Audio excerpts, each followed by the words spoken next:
Hello there and welcome to Trial TV Live. I am the Squeegee of Justice. Thank you so much for joining us as we are going to cover California versus Monica Sementilli, her sentencing. Her sentencing is today. Let me just make sure my audio is okay. All right, sounds good. We are dual streaming right now, so I'm over here streaming Raul Valle. We are going to be picking up here. This starts in about 15 minutes or so. So my main focus will be over here with Raul, but we do have mods over here. So be kind to our mods. They are going to be jumping from stream to stream. Let me come here and let's just recap with Fabio Sementilli for those that don't remember or need a quick recap. So January 23rd of 2017, Fabio was at his home and he was stabbed by Robert Baker and Christopher Austin. Both of them took plea deals and testified. Now Robert Baker, he's pled no contest and he's serving life without parole. Christopher Austin, he eventually got convicted, sentenced to 16 years to life. But they both testified on behalf of, actually, Christopher Austin was for the state, Baker came in for the defense, and that was just that was really, really funny, his testimony. So Monica was found guilty of one count, and then special circumstances, financial gain and lying in wait. If you remember, the judge is Judge Cohen. You remember Beth Silverman, the prosecutor, who had like 20 hours of opening statement. And then the defense is led by Leonard Levine. And let's see, so I'll just read. So Monica, along with her lover, Robert Louis Baker, who was 62, Monica's 53, she plotted to delete Fabio for $1.6 million life insurance policy. Baker stabbed Fabio several times with a knife, and then Austin says that he stabbed Fabio as well. And Baker pled no contest in July of 2023 to first degree and conspiracy. He's in jail for life, and then Austin received 16 years to life for his involvement.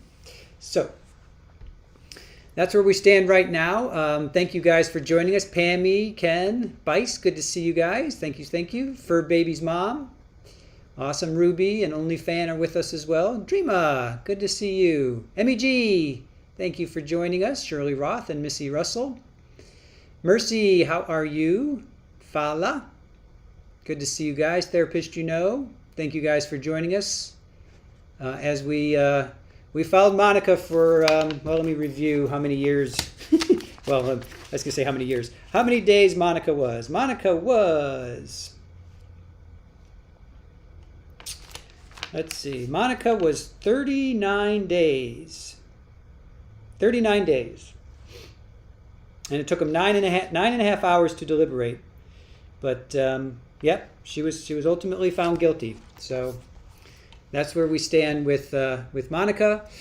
And I am going to head back over here to Raul Valle.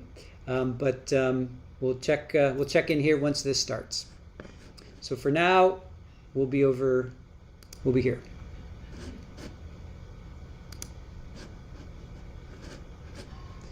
So I think I have to move this probably over here.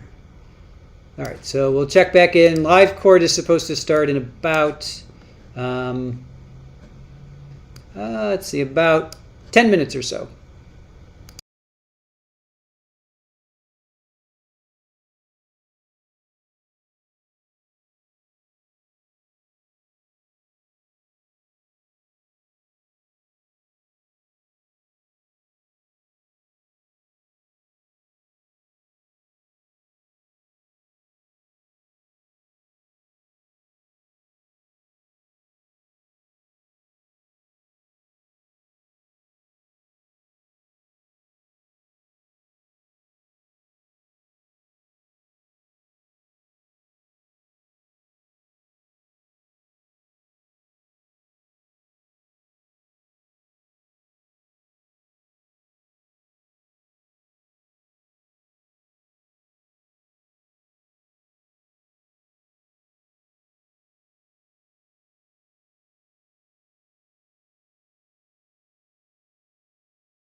And just want to let everybody know we're still waiting for the feed to kick in. My main focus, we're streaming Connecticut versus Raul Valle over here. So my main focus is here, but we have moderators over here.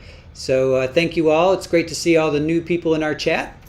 And I'm just waiting for the feed to kick in. I am the Squeegee of Justice, for those that don't know me. And we are waiting for the feed to start. And once it does, I will pull it up for you guys.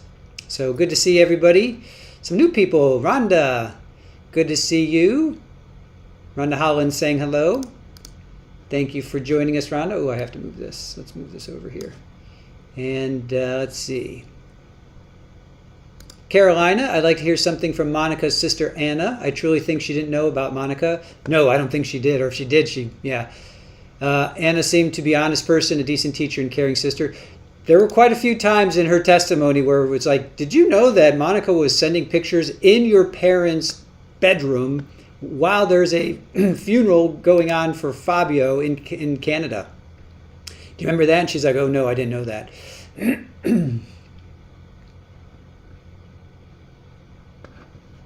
Victoria George, good to see you. Denny Dawn, I have not really watched it to form an opinion. Oh, she's guilty, don't worry. Rita, greetings from Iowa. Good to see you. Thank you for joining us. Lacey, you've been on a court break. No worries there. Christy Coleman saying hello. Good to see you. Thank you for joining us. And Kate, hi everyone. This was some trial. Monica is vile. Hey Meg, good to see you. Thank you for joining us. So they are scheduled to start at 11:30 Eastern, 8:30 Pacific. So we're just waiting for them to kick in. Waiting for court to kick in. You know how it is with court. The waiting. Christy says, I watched the entire trial and can't wait for her to be sentenced. Hopefully she'll get life without parole. Oh, not this one. Monica definitely guilty. Okay, you mean the Raul one. Yeah, I gotcha. Pineapple on pizza. Hello to you. You are letting us know where you stand with pineapples on your pizza. Wasn't it a bedroom in her parents' house? Yep. No, it was her parents' bedroom. I'm pretty sure it was her parents' bedroom. If I remember correctly, Ola, I'm pretty sure it was her parents' bedroom. I think. I could be remembering wrong, but I think it was as bad as that. Hey, Charles. Joy, good to see you. We'll be interested to see if any change of view in daughter's feelings. Yeah, such a difficult situation.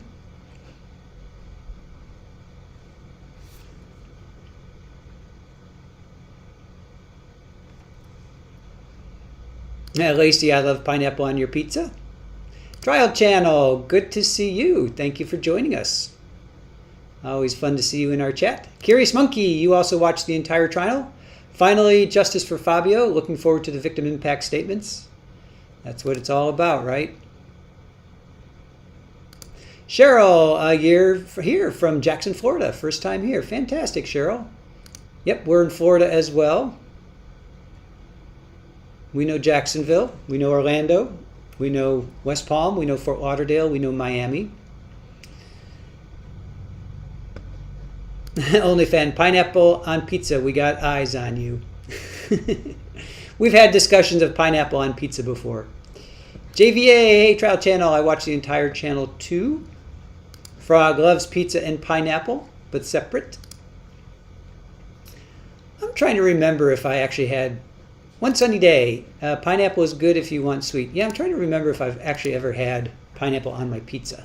I don't know if I have or not. Rhonda says it's the only way. Pineapple on pizza is the only way. Pammy, I thought I remembered it being parents' house, but not the room. Okay, but I've also slept. I thought it was their parents' bedroom too. But Bice, Florida here as well. There's nothing that isn't great on pizza, right? Hey, Brandy. Good morning from Western New York, 88 degrees. Is that Buffalo? Would you consider Western New York Buffalo? Little AT, Angela from Toronto. Justice for Bud Daddy. Well, Big Daddy, right? He was Big Daddy. Baka, it was her parents' bedroom pleasuring herself. I thought it was her parents' bedroom, to be quite honest. I thought it was her parents' bedroom, but I don't remember my. It's been a while since I had to take notes and think about it. Sky Girl, hi from Bonnie, Scotland. Good to see you. Lucy H, I saw chatting about pineapple on pizza for the first time on here. I have had it and it's delicious. Oh, that's funny. Does anyone know offhand where Robert and Christopher are serving their sentences? I don't know, to be quite honest. I know there's Drunky the Bear would have that information. Hopefully Drunky is with us. Joe, are you with us? You know what? I got to slow this chat down, you guys. This is going too fast for me.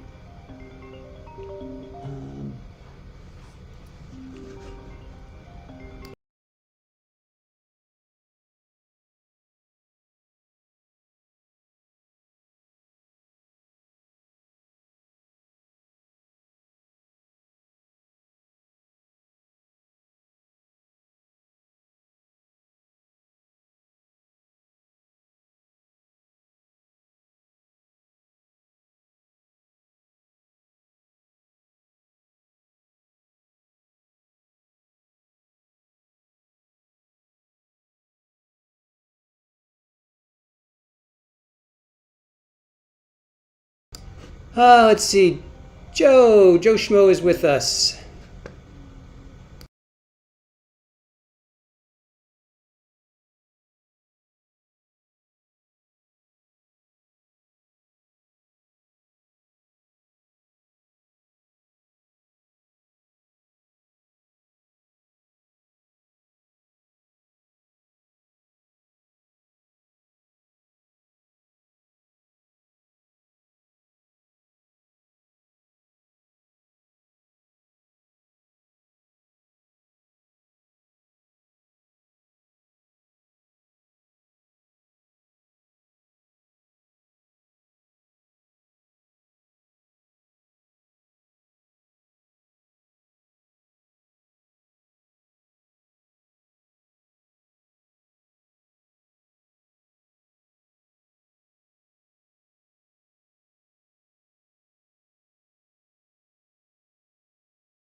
All right, so we are just waiting for trial to kick in. Live feed, still waiting for the trial to kick in. Thank you guys for joining us. Joe, I see Joe Schmo in the chat. Anja, there's Joe. Good to see you. Sorry about last night, buddy. Am I muted? Am I muted right now? Oh, in the, yeah, no, I'm not muted. I was on the phone. That was a vet. I have to take, Paulie had 4 kittens and she licked the eyeball of one and his eyes shut, so I was just on the phone, so.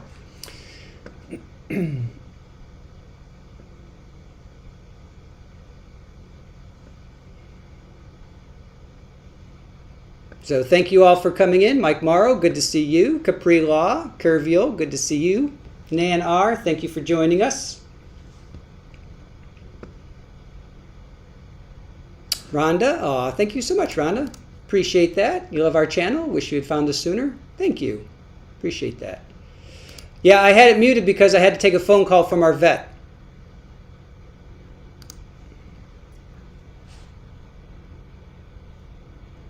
So it's your recollection that Mr. De Silva is the one who decided to get physical with you. Correct, Tisha. Was Mr. De Silva at any point holding a phone or And then we had another black cat, a little kitten this morning just showed up on our yard too. So now we just have so many cats we have to deal with. It's just out of control. Lucy saw us on Tanika's 2 Cents channel. Very cool, Lucy. Yep, that was a great stream. Joe Schmo was with us, Tanika, and Florida PI Sam. If you guys, that was our Saturday stream. So if you guys missed that, go check out our stream from Saturday. We were talking about Lori Daybell, so that was a really good stream. And definitely go support Tanika, Joe Schmo, and Florida PI Sam.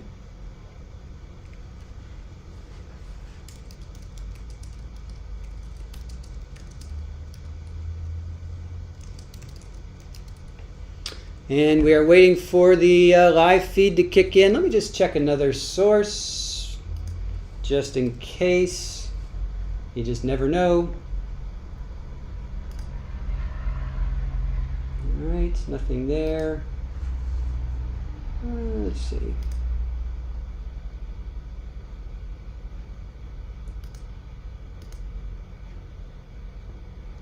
Yep, feed has not kicked in just yet. So once it does, I will pop it up. So just hang out for now. I'm going to pay attention to the Raul Valle for a moment. So talk amongst yourselves.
Hey everybody, we're just waiting for the live feed to kick in.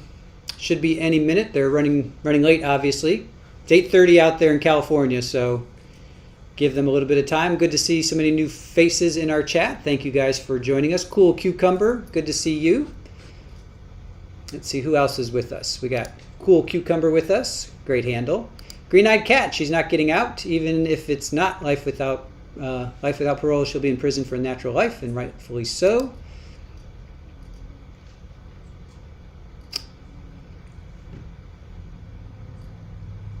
Hey, Moki, good to see you. Thank you for joining us. Cat in the Hat, you just subscribed. Thank you.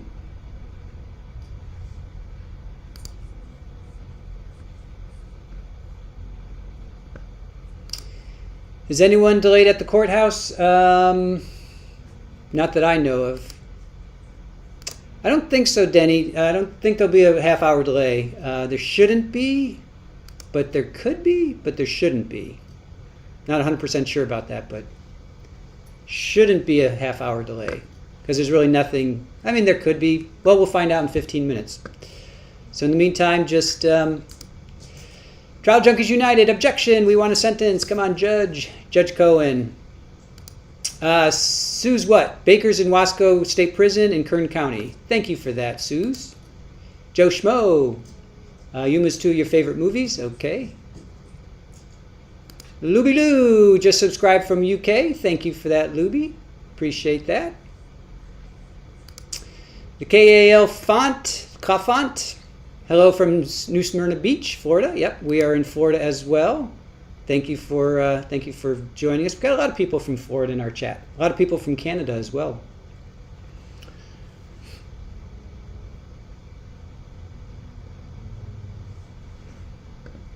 All right, I'm going to check back in with the Connecticut versus Raul Valle. So talk amongst yourselves, and I'll be right here. When it kicks in, we'll get the feed up and running for you guys.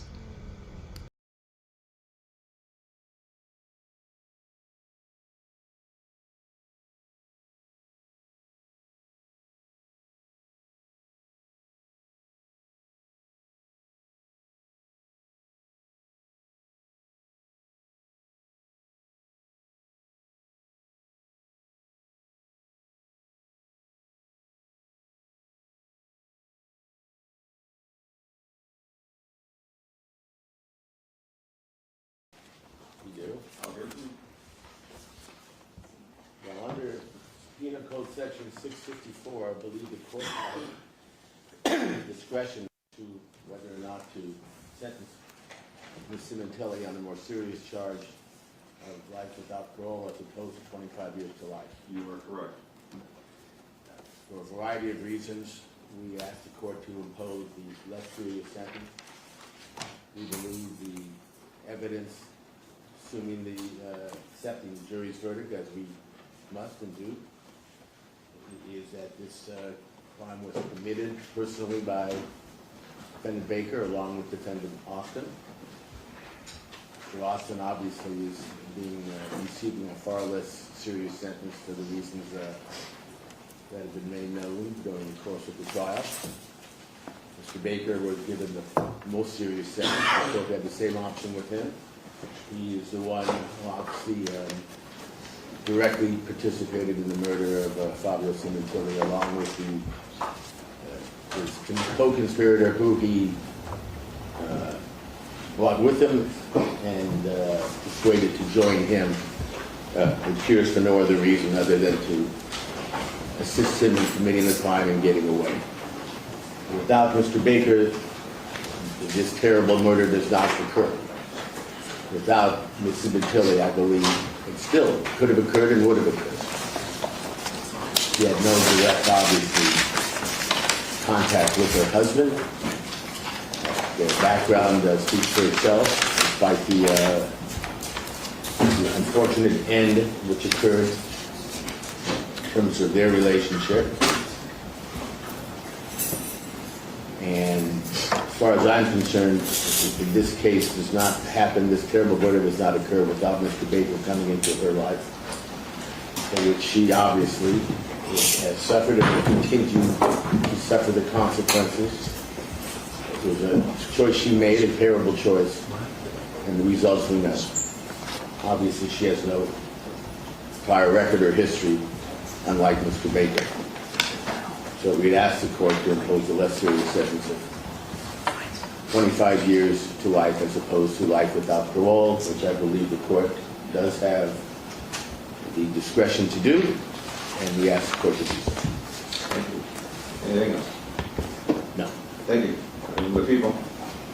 Yes, Your Honor. Obviously, I'm sure it comes as no surprise to the court that people categorically disagree with defense counsel's categorization of what went down in this case. This is a defendant who is extremely deserving of the sentence of life without parole. I know from past history in our office, perhaps had there been a different administration, I remember a case regarding the Green Widow who did something similar to this, and she received the death penalty. This is one of the most premeditated, calculated, devious murder conspiracies I've prosecuted during my 31 years at the district attorney's office. And as this court knows, I have handled numerous cases involving serial killers. This is a defendant who, but for her actions and her decisions, her husband, Fabio Sementilli, who gets lost in all of this circus that goes on every time we have one of these cases, he would still be alive today. This was a completely senseless murder driven solely by this defendant's greed and her lust, which we saw on full display during the trial that took place over the course of several months this year, based on her desire to get rid of her husband because he no longer served her purposes, and she needed to have a way to fund her life together with Robert Baker, who she chose over her husband, and whether her kids want to believe it or not, over her children, because they never ever even came up in any of the conversations that she had with so many people who testified in this matter. It's incredibly despicable as far as motives go, because again, without her and her plotting and her planning the murder of her husband, he would be alive today. But then you add to it the lengths this defendant went to in order to conceal and destroy evidence, and how time and time again she got others to do her dirty work for her, including her lover, so that he could get the murder done and she could take a step back and pretend to still be this loving wife, which we all know was a complete act.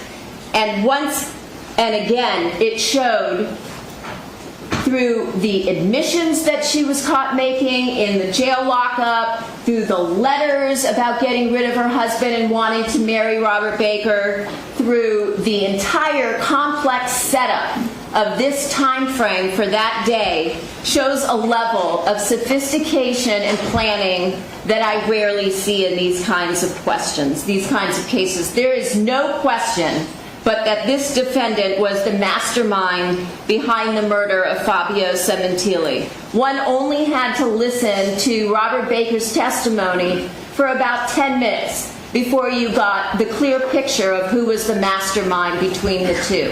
Mr. Baker isn't smart enough to even follow up his lies with consistency.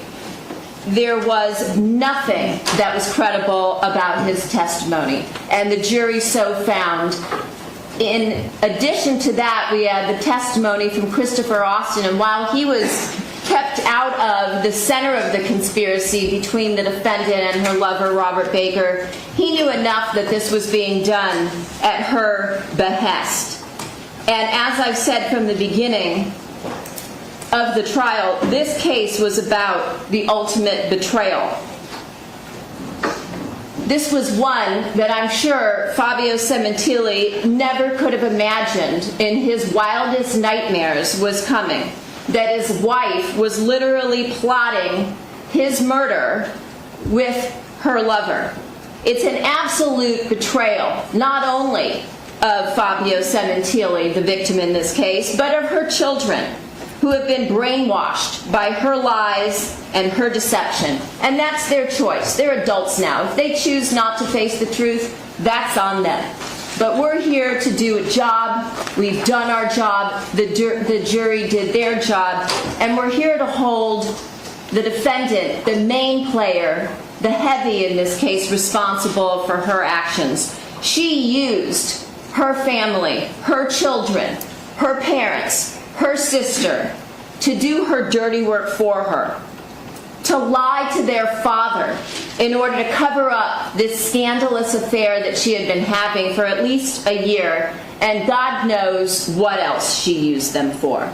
She manipulated everybody, all of her friends, all of her family, anybody who came into contact with her for the most minor of things, such as buying a vehicle. We heard about that.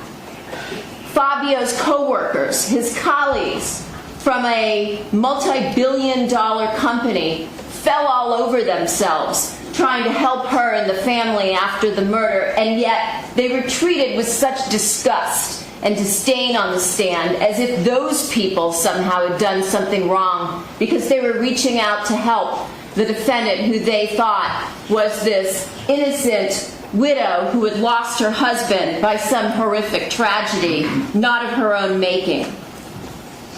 What we have in this case, just to be clear, although I think it was very clear through the trial, was the fact that this defendant and Robert Baker are a perfect match. You have two sociopaths who are completely incapable of any feeling of remorse or guilt. From the beginning until the end, and even now, the defendant is sewing a news story about how she somehow was taken advantage of by Robert Baker. And the stories, the defenses just continue to change as she sits in the jail. I think she's probably even convinced herself of that at this point, which is completely typical of sociopathic behavior. They only feel sorry for themselves, believing they're the true victims here, as proven over and over and over again by their appalling recorded conversations in custody. And then you have the outrageous manner that this defendant and her lover chose in order to execute Fabio Sementilli, to murder him in his own backyard, to stab him to death in such an egregious and evil manner as he was relaxing and working out at the pool, thinking that he had his whole life in front of him as his 50th birthday was quickly approaching, having bought himself finally at the age of 49 and a half a used Porsche because he felt like he had earned the right to do that.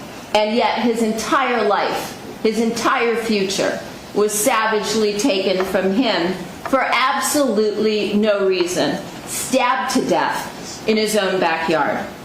And again, we're talking in this case about a victim who was totally innocent, totally vulnerable. As much as she now tries to dirty him up and convince her daughters, oh, he was a dirtbag and he was having an affair, none of that had any evidence to support it. It's just, once again, a way to try to make herself look better, which is, again, typical of sociopathic behavior. To prey on an unsuspecting, completely unarmed, vulnerable, innocent victim who was viciously slaughtered as if his life had no meaning, when she could have just elected to divorce him. And we've seen this before, time and time again. As if his life had no value. And she and her lover showed Fabio Sementilli no mercy. She's not deserving of any mercy of this court. She hasn't admitted to anything that she's done. She hasn't taken any responsibility for her actions in this case. She's just made one excuse after another, after another, after another, as she will continue to prey on people until the day she dies. I can only hope, as his family does, that Fabio at some point lost consciousness fairly quickly with the loss of blood before he bled out. And I'm sure that at no point in time as he lay there dying, unless he was told by Robert Baker, why his life had to end this way. And then to learn that she had planned this murder with Baker to have Fabio slayed, initially in a public parking lot, as the court recalls, the night before he was murdered on January 22nd, a Sunday night, when she sent him out to pick up dinner. The sheer arrogance of this defendant is incredibly stunning and shocking, caring not at all for how this would destroy her daughter's lives and the cloud that they will forever live under now going forward based on the Sementilli name and what that means. And I know that the law says a jury can't make a decision based on emotion. And so they didn't really get to learn much about who Fabio Sementilli was. But I did over the course of almost 9 years as I handled this case. I must have spoken to over 200 people in the course of my investigation and preparation of this case. And I couldn't find anybody, although I asked, because I was sure there had to be a skeleton somewhere. I couldn't find anyone who didn't ardently believe that Fabio Sementilli was one of the most genuine, wonderful people they had ever met or ever worked with or ever worked for. Not one person had one bad word ever to say about him. He was beloved, maybe not by his wife, but by everybody else, including his ex-wife. And that says a lot. He was a thoroughly decent human being who wanted the best for everybody he came in contact with. And that's a very unique, rare individual in this extremely difficult world that we live in today. The most important thing to him, according to everybody I spoke to, was his family. And that's why this murder was such a betrayal by his wife. This is also, as I've said, a defendant who perpetuated numerous lies for almost a decade. She's a habitual liar. We presented a ton of evidence regarding that. She has zero remorse. She's taken no responsibility for the murder of her devoted husband, who was devoted to her for over 20 years, even before they were married. And she clearly has earned the right to spend the rest of her life in prison. There was such overwhelming evidence in this case as to guilt, as well as to the special circumstances regarding the murder for financial gain, such as it was at some point the court prohibited us from putting on any more witnesses because there was so much evidence regarding the life insurance, as well as all of the other policies and retirement accounts and monies that Fabio had accumulated over and through his own hard work over decades, bringing himself up from nothing to a hairdresser, to a celebrity hairdresser, to a platform artist, to a vice president of a multi-billion-dollar company, as well as the special circumstance in this case of lying in wait, which we heard in excruciating detail from the defendant's lover, Robert Baker. So at this point, I think that the people and the family, as well as all of his close friends and some of his co-workers, are very anxious for this court to bring justice to this case at long last. Your Honor, could I respond briefly? Normally I do not allow that, but I'll allow a brief statement by you. Your Honor, I didn't know this was going to be a repeat of our closing argument. I just want to say that the prosecution, Ms. Silverman, has every right to comment on the conduct and the jury verdict regarding the defendant. I do not believe she has the right to demean her family, her daughters, her sister, all of whom know Monica Sementilli far better than the prosecutor, and who continue to believe in her innocence, her background, who she was before this terrible incident, and who she remains. She will be paying for the rest of her life whatever the court decides. But the idea that her family, who testified on her behalf, somehow makes them less individuals who care about their father or their mother-in-law or care less about what occurred here is simply wrong. They love their daughter, and they love their sister, and they love their mother. And that is their right.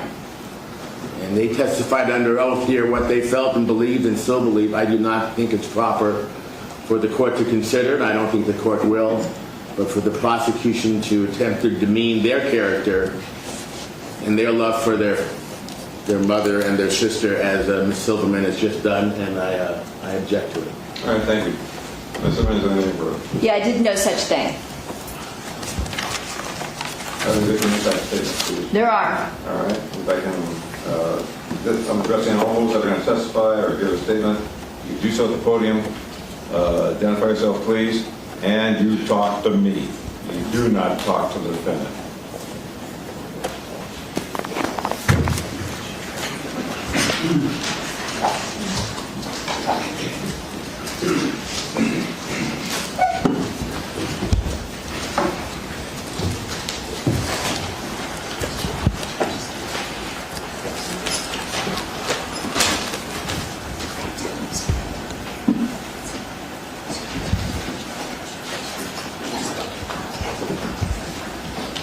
Good morning.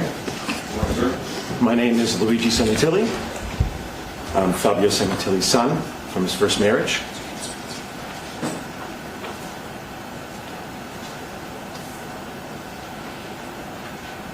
One day, Zarathustra had fallen asleep under a fig tree, owing to the heat with his arms over his face.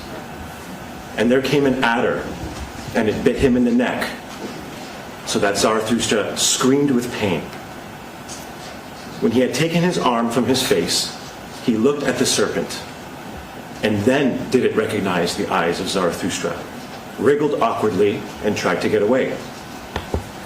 "Not at all," said Zarathustra, "as thou hast not yet received my thanks. Thou hast awakened me in time. My journey is yet long." "Thy journey is short," said the adder sadly. "My poison is fatal." But Zarathustra smiled and said, "When did ever a dragon die of a serpent's poison?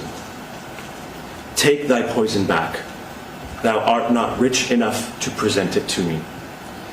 Then fell the adder again on his neck and licked his wound. I wish I could embody this Nietzschean virtue. I always thought that when this moment came, I'd have a holster full of the nastiest, most vengeful and vitriolic words I could possibly muster to do my part in speaking truth to power and righteousness to evil. But that's not what I'm going to do here today. I have no poison to give back to the adder. Because I've come to believe that you become what you behold. And if I hold on to cruel, hateful, and vindictive thoughts, then I too will become a cruel, hateful, and vindictive person.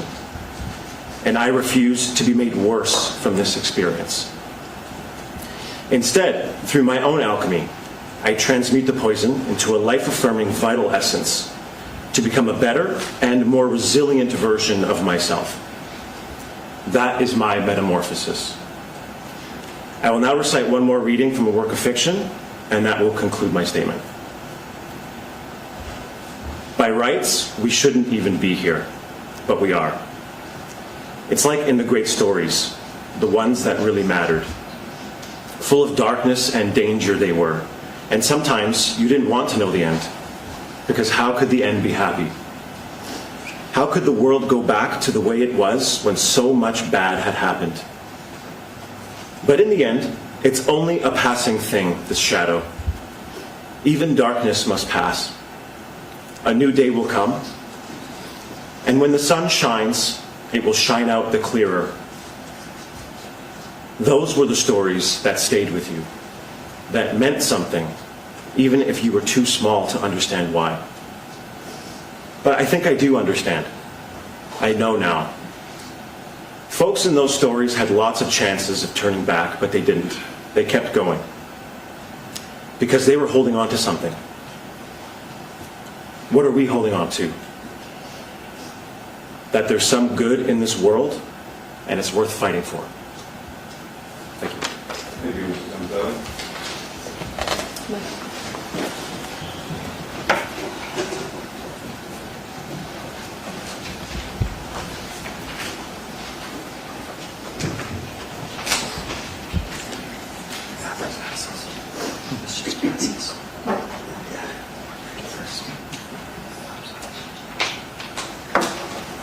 Morning, Judge Cohen. I'm on here on behalf of my wife, Vanessa Rondinelli, which is Morella's daughter and the niece of the defendant. So, my name is Vanessa Rondinelli. I am Monica Sementilli's daughter and Fabio's niece and goddaughter. I am also a mom, a wife, a physician, and I wouldn't be who I am today if it weren't for my Uncle Fabio. The impact that this murder and trial has on our family is beyond words. Luckily, the impact that my Uncle Fabio has on our family is much more profound and meaningful. Each of us are headstrong and moving forward because that's who he was and that's how he encouraged us to be. We all have powerful memories of him and our family, together and individually, that we won't let go of. Fabio knew so many people and somehow made each person feel important, worthy, and seen. Fabio, his presence was also magnificent, and even though he's gone, his name and legacy magnificently echo through our homes and in our salons. No one was able to learn who he was as a person during the trial, but the opportunity that we have today to bring this to light will hopefully let us know how much we loved him. Monica was the only person in this trial who truly know how much he was loved. This was not a crime of passion, self-defense, or planned in haste. This was a planned murder of a man, a father, an uncle, a brother, a son, a mentor, and a friend. To see her fake expressions and lack of remorse for this wicked crime is heartbreaking.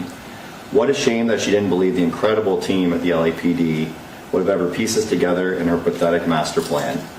She came to my medical school graduation just a few days before she was arrested on behalf of my uncle. She wickedly deceived us for 6 months after the murder, speaking on behalf of him, representing him at all of our meaningful occasions. Our celebrations of life are poisoned with her presence. Watching her shake her head in disbelief and fake sad faces make me want to vomit. She knows what she did. She deserves to spend the rest of her life regretting it. Judge Cohen, I trust that you consider how much Fabio's loss has negatively impacted our family, not only because he was an incredible person, but because of how heinous this murder was, and the incredible damage Monica has done to our family and her own. Thank you. Thank you, sir.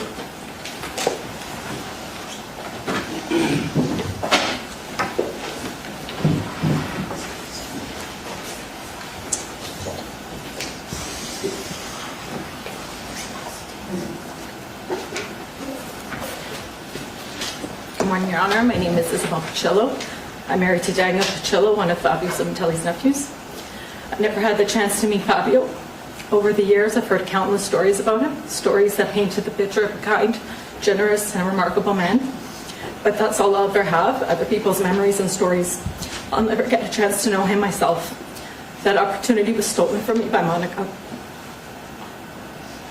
Because of her, I've had to watch my husband and his incredible family relive a trauma so deep, so devastating that the wounds it left will never fully heal. Because of her, my first year of marriage was not filled with the typical joys, celebrating new beginnings and building a life together. Instead, every happy moment was shadowed by grief. Every celebration came with a painful reminder of what was lost. The hardest part has been watching my best friend, my husband, struggle. I've seen him consumed by sadness, anger, and depression. I've sat beside him feeling helpless, knowing there was little I can do other than just be there and hold space for his pain. Monica, you've caused me sleepless nights, stress, constant worry, not just for Daniel, but his entire family. During the trial, I sat in this courtroom for days, followed along when I couldn't be here in person. The evidence presented was overwhelming. It revealed the cold, calculated nature of who she really is. I'm grateful the jury saw the truth and delivered the only just verdict, which is guilty. Monica deserves to be exactly where she is today, in that ugly jumpsuit. In fact, I believe she deserves worse for orchestrating this horrific murder and destroying not only her own life, but the lives of so many others who must now grow up knowing who she is. Monica's sentencing doesn't undo the pain, but it sets us on the right path to begin healing. Thank you, Your Honor.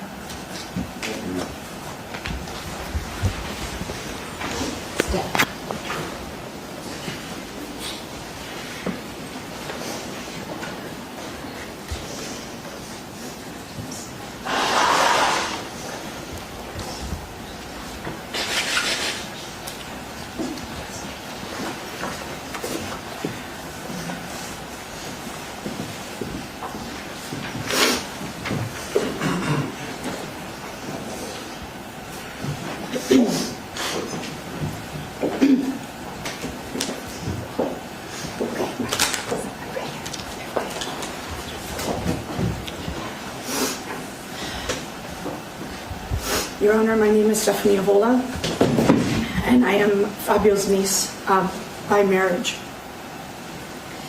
Your Honor, I stand here today a woman traumatized, angry, and heartbroken. As Fabio's niece, I have lived almost a decade with unimaginable grief, betrayal, and pain. I am here not only as a family member who loved Fabio deeply, but also as a colleague in the hair industry who witnessed his brilliance firsthand. My life was shattered the day he was taken from us. In a way so brutal, so senseless, and so deliberate, it defies comprehension. On January 23rd, 2017, almost 9 years ago, life as I knew it ended. That was the day my uncle, Fabio Sementilli, was brutally stabbed to death in the backyard of his own home on my birthday. The same home where he had built a life, raised a family, and welcomed people with open arms. And the same home where his wife, Monica Sementilli, the woman he trusted more than anyone, conspired to have him murdered. Fabio Sementilli was everything his killer, Monica Sementilli, is not. He was kind, he was loyal, he was generous, he lifted people up, he didn't destroy them. He led with integrity, he loved with his whole heart.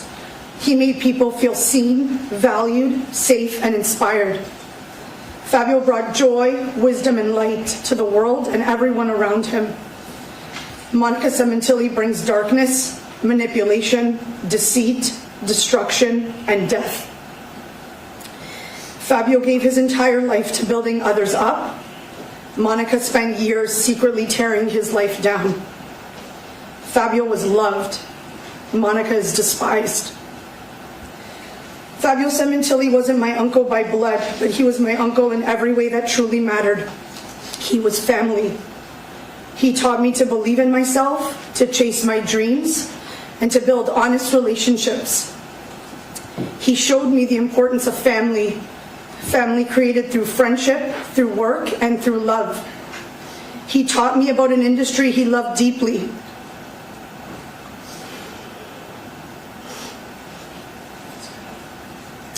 And I feel incredibly fortunate to have witnessed his Big Daddy magic in full force.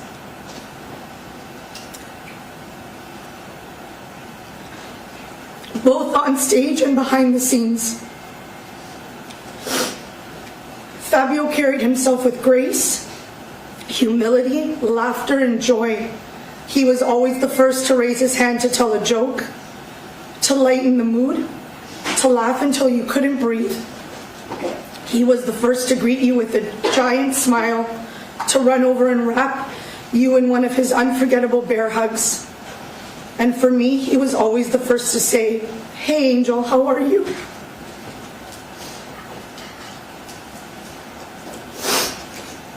Fabio's favorite saying, "Charge the mountain," has become a daily mantra for me and my family. For 8 years since Fabio was brutally and senselessly taken from us, that phrase has helped us get through. It reminds us to push forward, even when we are broken.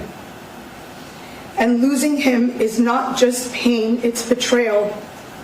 Fabio was taken from us by the very person he and our family trusted most.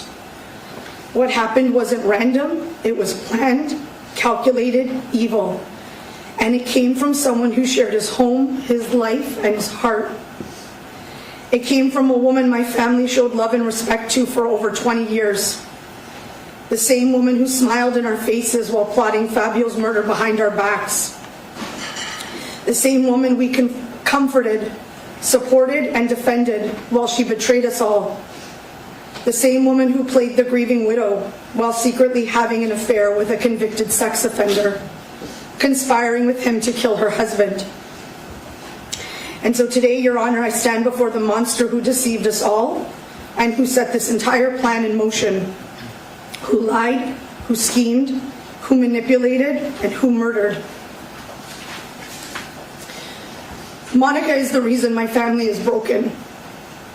The reason my family knows names like Robert Baker and Christopher Austin. The reason Fabio is dead. The reason we have all been dragged through this unbearable, lifelong nightmare. the reason a 2.5-month trial was held, and the reason we are all here today. None of us sitting in this courtroom today could have possibly imagined the level of pain, betrayal, and sheer evil that would rip through our lives and redefine who we are. That is the evil of Monica Sementilli, an adulterer whose selfishness, treachery, and complete absence of human decency shattered our family, destroyed the man who trusted her most, and left us all with a life sentence of grief, rage, and unanswered questions. A monster who was found guilty on April 11th in this very courtroom by 12 unbiased jurors. Guilty of first-degree murder, conspiracy to commit murder, murder by means of lying in wait, and murder for financial gain. 12 strangers, 12 people with no connection to our family. And yet, after hearing the evidence, after seeing the lies and the cruelty laid bare, they saw the truth as clearly as we always have. I remember that phone call from my husband. The call that shattered everything.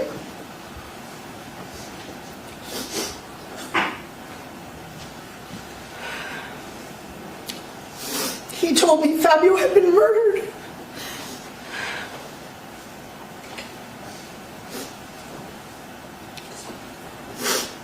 I dropped to my knees in pure grief. Pain shot through my body like electricity. I was sick to my stomach. I couldn't make sense of what I was hearing. And even though that day was almost 9 years ago, I remember it like it happened yesterday. The details are burned into my memory. Every moment, every word. I remember my husband yelling through the phone, "They killed him. They killed my uncle."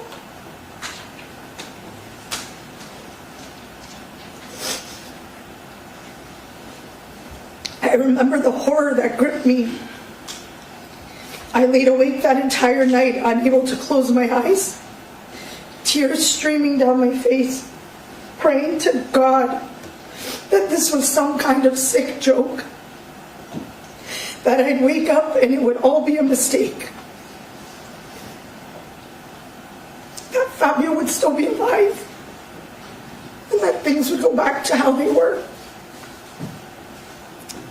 But they didn't, and they never will. Almost 9 years later, the pain has not faded. The trauma of what happened to Fabio, of how he was taken from us, still haunts me as deeply today as it did the moment I first heard the news. It is a relentless, paralyzing grief, a kind of sadness that doesn't ease with time. It lives in me. It shapes my everyday. It has stolen my peace, my sleep, and the sense of safety I once had.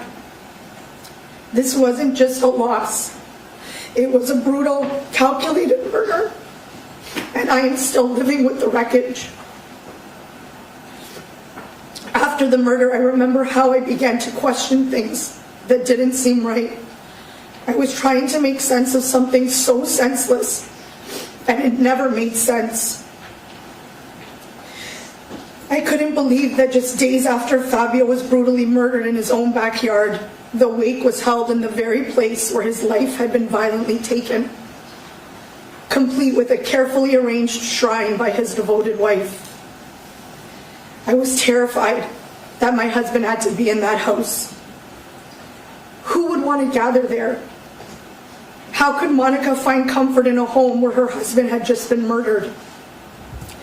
How was she able to compose a memorial for Fabio just days after finding him dead? It felt disturbing and unnatural. I couldn't believe that my husband and family members were asked to take Fabio's belongings, his tools, his suits, his jewelry, back to Canada. It felt cold and cruel. Just days after Fabio was brutally murdered, it felt like there was already a rush to erase him. Please turn off electronic devices, please. To move on. Wouldn't you want every reminder of him close? Especially after losing him so suddenly and so violently? It didn't feel like grief, it felt like guilt. Nothing felt right, nothing made sense. The details of the murder Monica described never pointed to a robbery. Nothing of value was taken except for my uncle's life. Even the Porsche was found days later abandoned but untouched. What could possibly be the motive? What was the intent? Fabio had no enemies.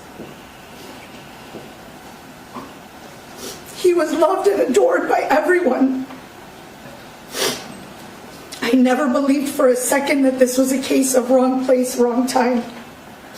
Because Fabio was an innocent man, a good man.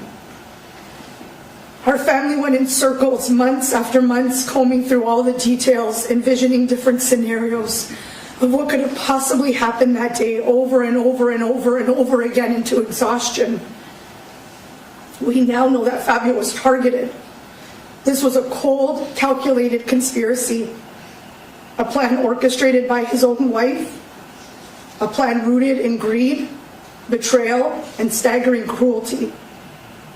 She wanted his money, she wanted her freedom, she wanted a new life, and she was willing to have her husband butchered to get it. And at the time, the full truth hadn't revealed itself yet, not then. But now I see it for exactly what it was. A premeditated execution carried out by cowards, driven by a woman with no soul. At the funeral, Monica wore black gloves and a dramatic black veil that covered her face. I remember a chill running down my spine the moment I saw her. But I pushed that feeling away because this was Fabio's wife. I remember the whispers, the hushed conversations, the quiet observations. People were saying she wouldn't make eye contact, that she didn't even remember who they were, that something felt off. And then a good friend of mine turned to me and asked, how was their marriage? Did they get along? I was shocked, offended. In my mind, they were the most beautiful couple, and they adored each other, because that's what we all believed. And from that point on, there was a string of events that just never felt right. His cremation, the 1-month memorial mass, Easter with my family. We were shamed for asking about the investigation, told not to speak of that day or contact police. We were silenced into pretending things were normal when nothing was. And then Monica continued to live in that house.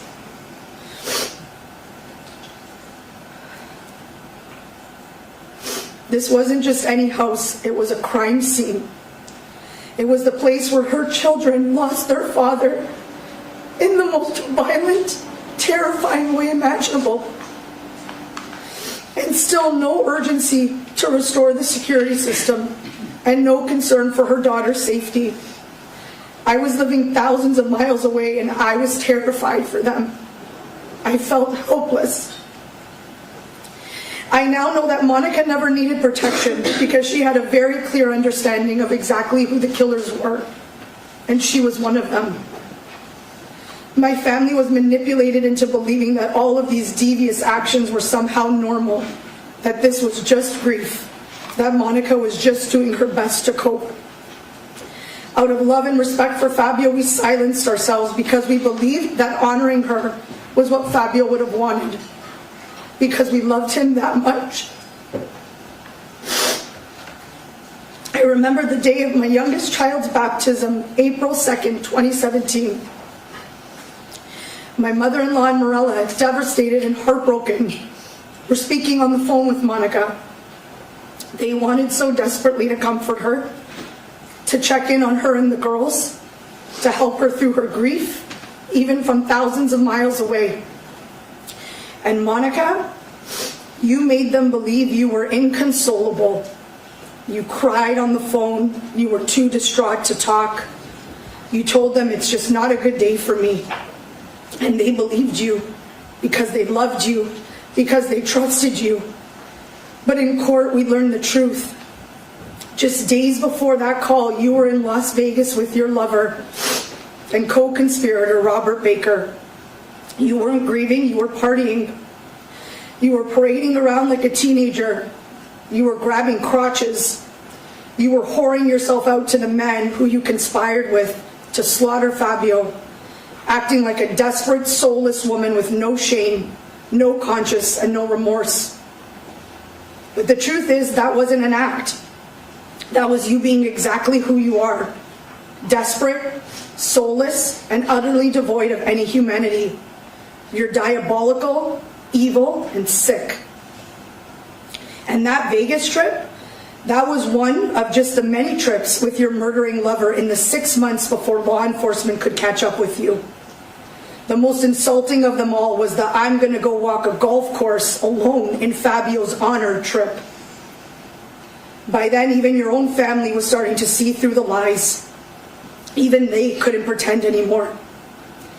I was there as you accepted the Lifetime Achievement Award on behalf of the man you murdered. The man loved and adored by every single person on that stage and in that room. Your performance didn't fool anyone. Your act was crumbling, and your bullshit was impossible to ignore. June 14th, 2017, the puzzle that had tormented me with sleepless nights and endless grief finally fit together. You, Monica, and your vile lover, Robert Baker, were arrested for the murder of Fabio Sementilli. I remember hearing the news and feeling for the first time like the weight of grief that had clung to my soul was finally lifted. Suddenly it all made sense, every single piece of it, every unanswered question, every gut instinct, it all fit together to tell the story of who you really are. That night, after 6 long, agonizing months, I cried tears of relief. But that relief was short-lived. Because the arrest didn't just bring answers, it opened the floodgates to the truth. And the truth was even more horrifying than anything I could have ever possibly imagined. Sitting through this trial, watching you smirk and scribble, while I listened to every horrifying detail, was the most painful experience of my life.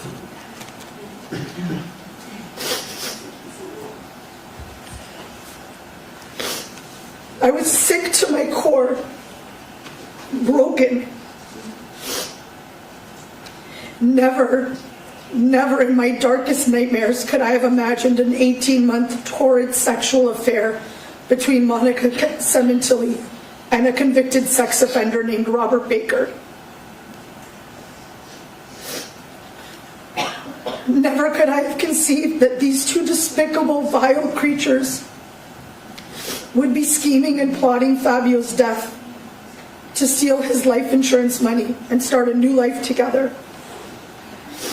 Never in all of time would I have imagined Monica living a double life so evil, so depraved, that she would set up her own husband to die, while the rest of us watched her Instagram posts peg her as the grieving, devoted wife.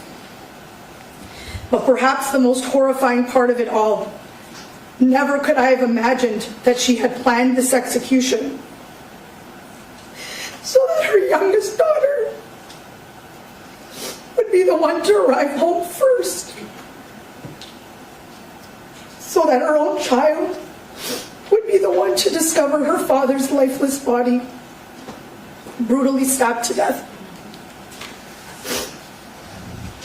Only a devil could carry out something so calculated, so cruel, and so utterly heartless against her own child.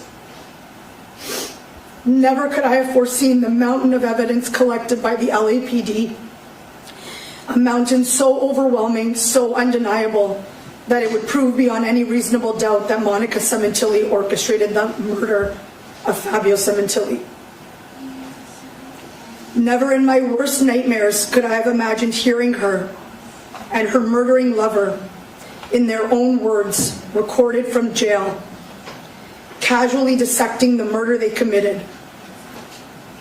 Monica didn't sound broken, she sounded proud, wicked, calculated. I was sickened to hear her profess her love for the man who police told her slaughtered her husband. My poor uncle had no idea the devil that lay beside him. On the recordings, you could hear the two of them whispering, laughing, and scheming, spewing lies to get the evidence to fit their version of reality.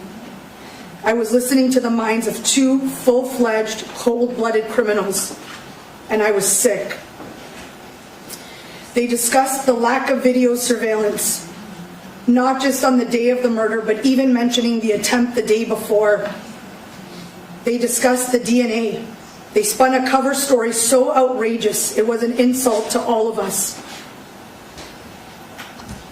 She panicked over her Viber messages, wiped a computer clean, and even talked about erasing the Sementilli name.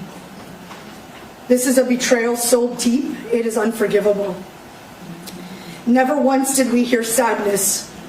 Never once did she express grief over the loss of her husband, the father of her children, the man she spent 20 years with. She never once, since her arrest, has said Fabio's name. She never begged for justice. She never pleaded for the police to find the real killers, because she is the real killer. Fabio's death was never a trauma for Monica. Instead, it was an obstacle, something she had to get through and move out of the way so that she could begin her new life of freedom. That's why it was so easy for her to lie and manipulate the facts surrounding his murder. She wasn't distraught, she had planned it. She had been so far removed from the reality of what she was doing for so long that by the time it happened, it meant nothing to her. It meant nothing for her to casually tell a car salesperson that Fabio had been murdered in his truck, just to get a better deal, just to get sympathy from strangers, even though that was a lie. Monica used her husband's murder for her own benefit. Deals on cars, on trips, on hotels. Any way she could spin his death to her advantage, she did. And she did it without remorse, because his death never mattered to her. His loss meant nothing, and she treated it exactly that way. And never ever could I have imagined that on the exact same days we were mourning Fabio, at his wake and his funeral, crying together, trying to survive this nightmare, Monica was sending sexually explicit, vulgar, pornographic images to Robert Baker of herself from her parents' home, all while still wearing her wedding ring. She wore gloves and veil at the funeral, a costume of mourning, while privately desecrating Fabio's memory behind closed doors. It is shameless and vile. Monica, you are the most despicable and evil of all mankind. You are a liar, a deceitful manipulator, an adulterer, and a murderer. A man who loved you, trusted you, and built a life with you was brutally murdered. And you cremated him without discussion, without dignity, and placed his remains in someone else's family plot, as if that was good enough. No headstone, no plaque, no resting place that honors who he was, a devoted father, a respected professional, a man beloved by so many. You claimed you had no money to bury him properly, but somehow you had money for Vegas, you had money for getaways with the man who murdered your husband, you had money for your new life, but not for a grave. It is shameful on every level. The depth of your manipulation didn't stop with our family. Your lies didn't just poison us or deceive Fabio's friends and colleagues. It suffocated your own family. You wrapped them so tightly in your web of deception that they clung to denial, even with the truth staring them in the face. Their denial added new layers to our grief. The man they claimed to have treated like their own son and brother, a man who respected and loved them. They showed their love in return by standing behind the one who orchestrated his murder, the one who left the door unlocked and let the killers in. Robert Baker and Christopher Austin would have never crossed paths with Fabio, never, if it weren't for Monica and her despicable, adulterous lifestyle. Monica put those men into his life, and Monica signed his death warrant. And to be clear about one thing, every single piece of evidence collected and presented in this case was created by Monica. Every person she lied to, manipulated, used, deceived, and betrayed came forward to tell the truth and expose the real monster she is. The pornographic images, the digital evidence, the deleted emails, the digital surveillance, the lies to law enforcement, the safe, the Viber messages, the deceit around the home security system, Robert Baker, her phone code, the same phone from which she sent thousands of messages to her lover, messages plotting the murder of her husband. The jail recordings, the intercepted calls, and those disgusting jail letters, and on and on and on. All of that came from her, not the police, not the prosecutors, not the judge, not the court, not Fabio's friends and families. She built the Mount Everest of evidence that revealed her true self, a sick, twisted, depraved, demonic, diabolical monster. And let's also be very clear about this. The victim in this case is Fabio Sementilli, the man she conspired to kill with her lover. And the other victims? Every single person who loved him. Every single person she manipulated, deceived, and lied to. They are the victims of her evil. And every single one of them is glad that she is exactly where she belongs for eternity. Your Honor, today I stand before you in honor of Fabio. I stand in truth, in pain, but in strength. As Fabio always told me, charge the mountain. Today I am charging that mountain. For him, for our family, for every single person whose life was touched by Fabio Sementilli's light and shattered by Monica Sementilli's darkness. We are the victims, and she is exactly where she belongs. Your Honor, we beg this court to sentence Monica Sementilli to the maximum penalty allowed under the law, so that she never again walks free and never again breathes the fresh air of the life she so brutally stole. Let her spend the rest of her days behind bars, vanishing into the darkness that mirrors her soul. Our family deserves peace, knowing that, like a rabid animal, she has been locked away, trapped in the cage of her own destruction for eternity. Let us never again speak her name in the same breath as Fabio's. Let us forget everything about her, who she was, who she pretended to be, and who she actually is, for she is nothing. Nothing but a hollow shell, a soul devoid of any humanity. Let her be haunted for the rest of her days by Fabio's voice, his laughter, and his face, every single time she closes her eyes. There will be no peace, no silence, just the constant echo of the man she betrayed and destroyed, the man she will never outrun, even in her sleep. Let her be forgotten as the clump of nothingness that she is. Her mantra is ride or die. Well, Monica, now you can ride or die in prison. Thank you. Thank you.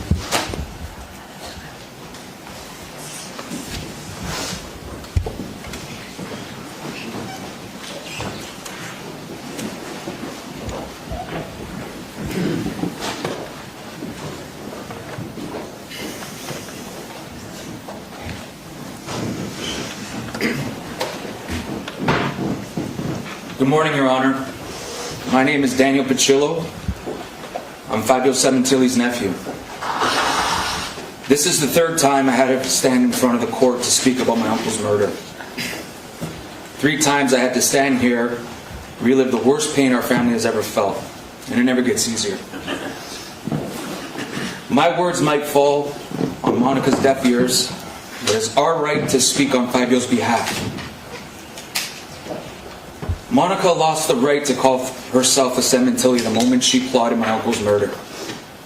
She didn't just plan a murder, she lived in his house, slept in his bed, looked in his eyes, and set him up to die. It was cold, it was calculated, and it was evil to the core. While my family was mourning my uncle's death, she pretended to grieve with us, faking tears, letting us console her, lying right to our faces, all while continuing her secret affair. This was the same affair that was ongoing with Robert Baker that led to the planning, attempting, and executing of my uncle's murder. It was so disturbing what we learned during this trial. For example, after my uncle's wake in Toronto, Monica was sending Baker sexual photos from her parents' house, on her wedding anniversary with Fabio in February after his murder. She was out with Baker at a comedy club. She also told people she wanted to walk a golf course in Myrtle Beach to honor Fabio's 50th birthday wishes, but instead she went to a romantic getaway with Baker. I can't even fathom how demonic Monica really is. She didn't feel anything for my uncle. Maybe she never did. Monica always wanted what my uncle had, to be the one everyone admired, respected, and looked to for leadership, the only one who truly mattered. But Fabio earned that with love, loyalty, and hard work. Monica didn't want to earn it that way, so she took the shortcut. She tried to steal the spotlight by destroying the only person who truly did deserve it. But here's the truth. Fabio Sementilli was everything she will never be, and the world now knows it too. After my uncle's murder, Monica personified herself as a victim. That's all she did to fool us. That's how she got away with it for so long, but the act is now over. All her dirty secrets are out in the open. And Monica needs to know, from now on, every time someone searches her name, there are 3 words to be associated: affair, murder, and guilty. That's her real legacy. Monica's future is exactly what she earned: a life behind bars. A cold, filthy cell stripped of comfort and control. No attention, no spotlight, no one left to manipulate, no freedom. And that's what truly destroys people like her. Not just the prison walls, but the reality that she'll be missing everything that matters. Birthdays, weddings, graduations, and even funerals. The world will keep turning without her, while she remains frozen in time, alone in that cell. I hope the weight of a life sentence without parole sinks in and suffocates her every single day. In closing, Fabio mattered. His life meant something, and his death was for nothing. I miss and think about my uncle every day. I have his picture hanging in my office where I still ask for his advice. I miss him dearly. Monica's decisions and actions left scars we'll carry forever. Judge Cohen, I ask you, don't let anyone else suffer as we have. Please sentence her to the fullest extent, life without the possibility of parole. For our Fabio and for our family. Thank you. Your Honor, I have a statement to read before the last couple. This is from Vonda Carino, the former wife of Fabio Sementilli and Luigi's mother. Your Honor, Judge Cohen, I am the person whose life was upended the moment she chose to involve herself with my then husband Fabio, a married man, the father of my young child. She did not just interfere with a marriage, she dismantled a family. What she took was not just a man, but the foundation of my home, the security of my son Luigi's childhood, and the unity that once held our family together. Because of her, Luigi became a latchkey kid during the week and a suitcase kid every other weekend, living by the terms of a divorce agreement. She was quick to invoke her Italian roots when it suited her, declaring divorce was not an option for her. So why was it expected to be one for me? It began with her taking Fabio from me and my family, and somehow that was not enough for her. In the end, she took him from everyone, with no sorrow, no shame, and no remorse. Having never lifted a finger, she remains blind to the realm of selfishness and sacrifice, concepts foreign to a life untouched by struggle.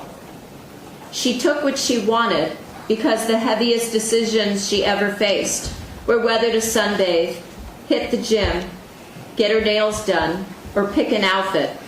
Choices born of comfort, not cost, and yet even that did not satisfy her. She is nothing more than a parasite who lived off the backs of Fabio's sacrifices and claiming worth from achievements that were never hers to begin with. And with one act, she ripped a father from his children, a son from his mother, a brother from his siblings, an uncle from his nieces and nephews, and a friend from countless hearts. She did not just end a life, she shattered entire generations. She needs to face the weight of that. She got herself exactly where her actions led her, isolated, directionless, and utterly responsible. I thank the court for your time. Thank you.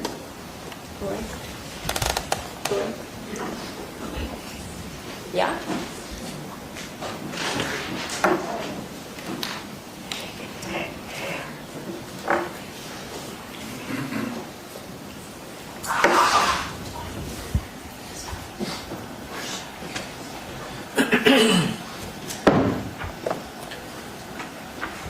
My name is Anthony Piccillo, Fabio Sementilli's oldest nephew.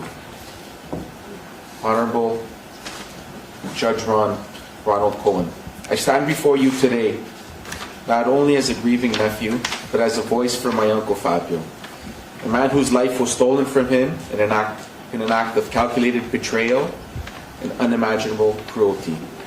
Fabio was more than a husband, father, brother, son, and friend. He was a radiant person with a huge smile, a booming laugh, and a presence that brought joy and energy wherever he went. He built a beautiful life through hard work, dedication, and extraordinary talent. And he gave everything to the people he loved, especially his children.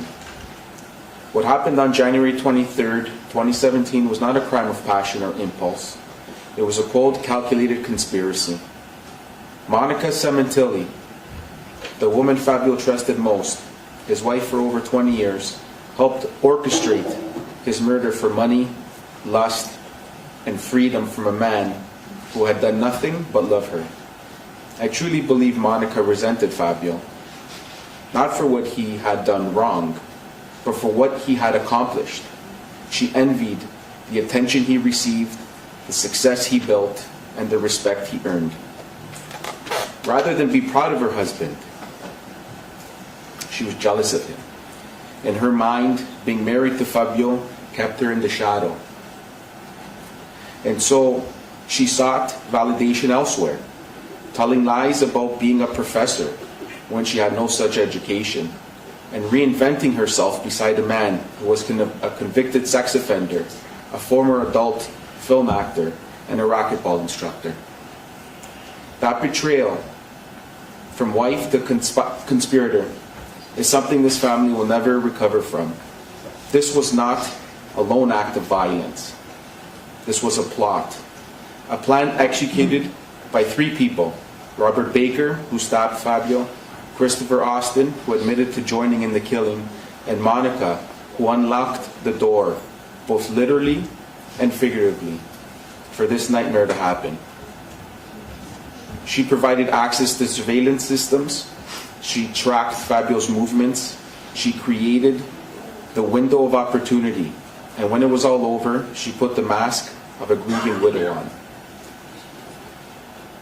She cried for the cameras while secretly going out with Baker, pretending to walk her husband's favorite golf course, visiting comedy clubs, traveling to Vegas for her lover's birthday, as though she had not just buried her husband.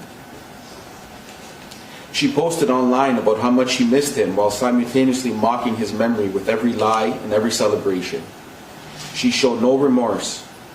Instead, she manipulated her children, her friends, and the public. She did this not only to escape justice, but to continue chasing a fantasy life of luxury, one she expected to fund with life insurance money and stolen assets. She betrayed not just Fabio, but her daughters and stepson.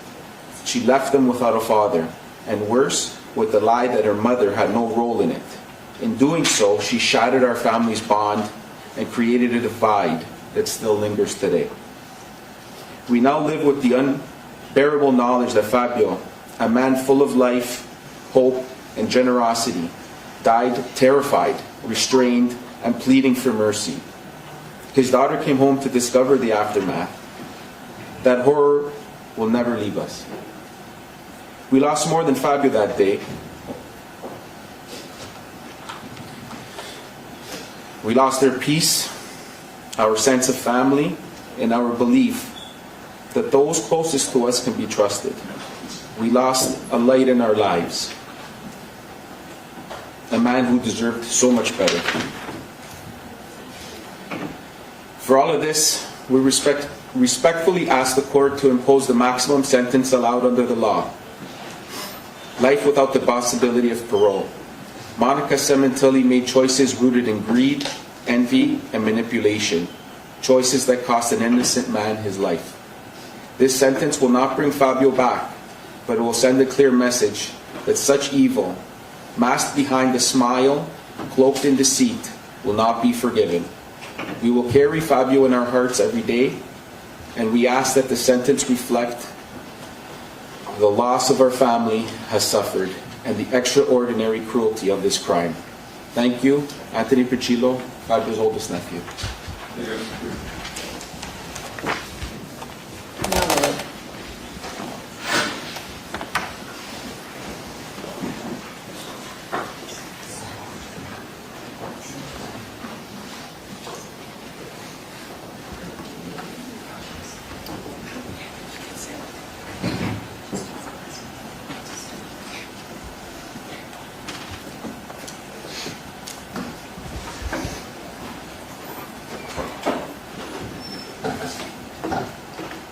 Good morning, Your Honor, and members of this court. My name is Loretta Pichillo. I'm Fabio's eldest sister. I stand before you as a sister whose life was shattered by unimaginable betrayal. I am filled with pain, bitterness, and heartbreak. On January 23rd, 2017, my brother Fabio was ambushed in his own backyard, stabbed multiple times. One of those wounds pierced straight through his heart. They silenced him, held his eyes closed, covers his mouth, and he never stood a chance. And the person responsible wasn't a stranger. It was the woman we had welcomed into our family for over 20 years, his wife, Monica. I am ashamed to admit that Monica was my sister-in-law for 2 decades. We treated her like family, and she betrayed all of us. That day, she told Fabio she was going out to get dinner and left the front door unlocked so that her lover and accomplice could enter the home. Monica walked out knowing full well that within minutes, her husband, Fabio, will be viciously attacked and held down. Only a demon could orchestrate the murder of a loving husband, then savagely time it so her own daughter would come home to find her father's lifeless body lying in a pool of blood. Family meant everything to Fabio. I try to pick up the pieces of my broken heart. I still can't make sense of it. How does a woman who had everything desire a dirty life of multiple partners, sex-crazed men act like a slut, wearing sleazy outfits? You had it all, Monica, and you threw it away. You burnt it to the ground. For what? Lust? Greed? Attention? There's a darkness living inside of you that no mortal can understand your evil treason. You're rotten through and through. No amount of pretending, lying, or manipulating will ever hide the truth. We all saw and heard. She is demonic for the merciless crime on my vulnerable, defenseless man. Fabio's strength was his presence, steady, warm, unforgettable. He had a bold, radiant force that drew people in and made you truly feel seen. His laughter was the soundtrack of every room he entered, deep, joyful, full of life. You always wanted to be near Fabio, because wherever Fabio was, that's where the party was. I miss him more than I can ever express. I want to thank him for being the greatest brother, the heart, the soul of this family. We will never stop speaking his name. I love my brother Fabio. We share childhood memories and laughter that only siblings who had truly adored each other know.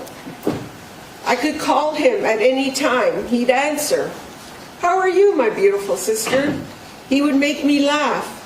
It's all the little things he did that left a mark on my heart for him. And he should still be with us today. My heart is permanently broken. He mentored people across the world. He gave without ever expecting anything in return. I am forever proud of my brother, especially when people from all over the globe share on how Fabio changed their lives, how his kindness, wisdom, and generosity left a lasting mark. As Fabio grew older, he held a broken family together with strength, laughter, and love, never once complaining. My brother was so excited to turn 50 in 2017, and it is agonizing to reminisce of the 50th birthday celebration that never happened. All he wanted was to go to Pebble Beach. How can I ever forget this deceit? How will I ever heal? When will there ever be rest for my heart? I turn to you, Judge Cohen, to facilitate a sentence fit for the monster who took away his right to live. The same woman who sat at our dinner tables, laughed with us at our birthdays and holidays, was the calculating architect of my brother's murder. My heart sank when I came day after day to this courtroom, week after week, afraid to learn that there was an earlier attempt to take Fabio's life on January 22, learning that she was planning on taking his life in a plaza while ordering food for his girls is a visual I can never forget. Monica never displayed an ounce of sorrow or a tear, regret, or responsibility. She sat there with a stupid look on her face and a pout with sheer malice, lips pressed together in a frown, but her eyes gave it all away. I saw arrogance. The prosecution delivered a mountain of evidence, unraveling the truth for the world to see and hear. I was traumatized all over again, day after day, week after week. The chilling truth of the secret life Monica had been living.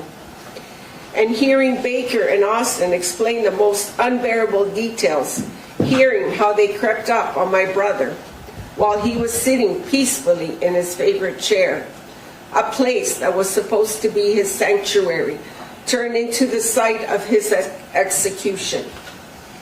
Monica, for this, I pray you will burn in hell. Your pathetic soul can rot from the inside out for all I care. I will recover knowing that you are in a hellish prison serving a life sentence, which is still not enough for what you did to Fabio. You manipulated your daughters, your stepson, our family, Fabio's co-workers and friends, using everyone for blood money so that you can fund that animal of your boyfriend, Baker. In these 8 long years, I never imagined the cruelty I learned of her doing in this courtroom. I am embarrassed of the woman I called my sister-in-law.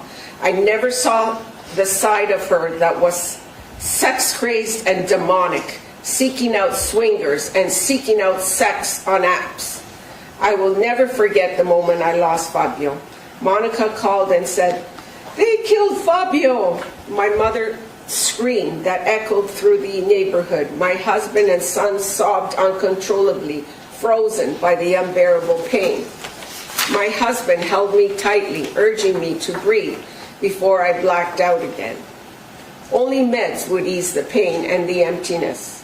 My daughter-in-law left her own birthday party to come be with us.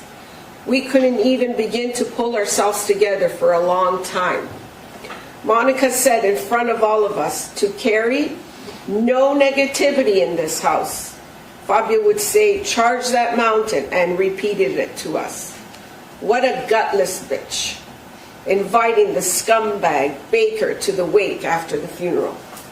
What kind of woman walks through the blood-stained shadows of her husband's death together with his killer and thought that was okay?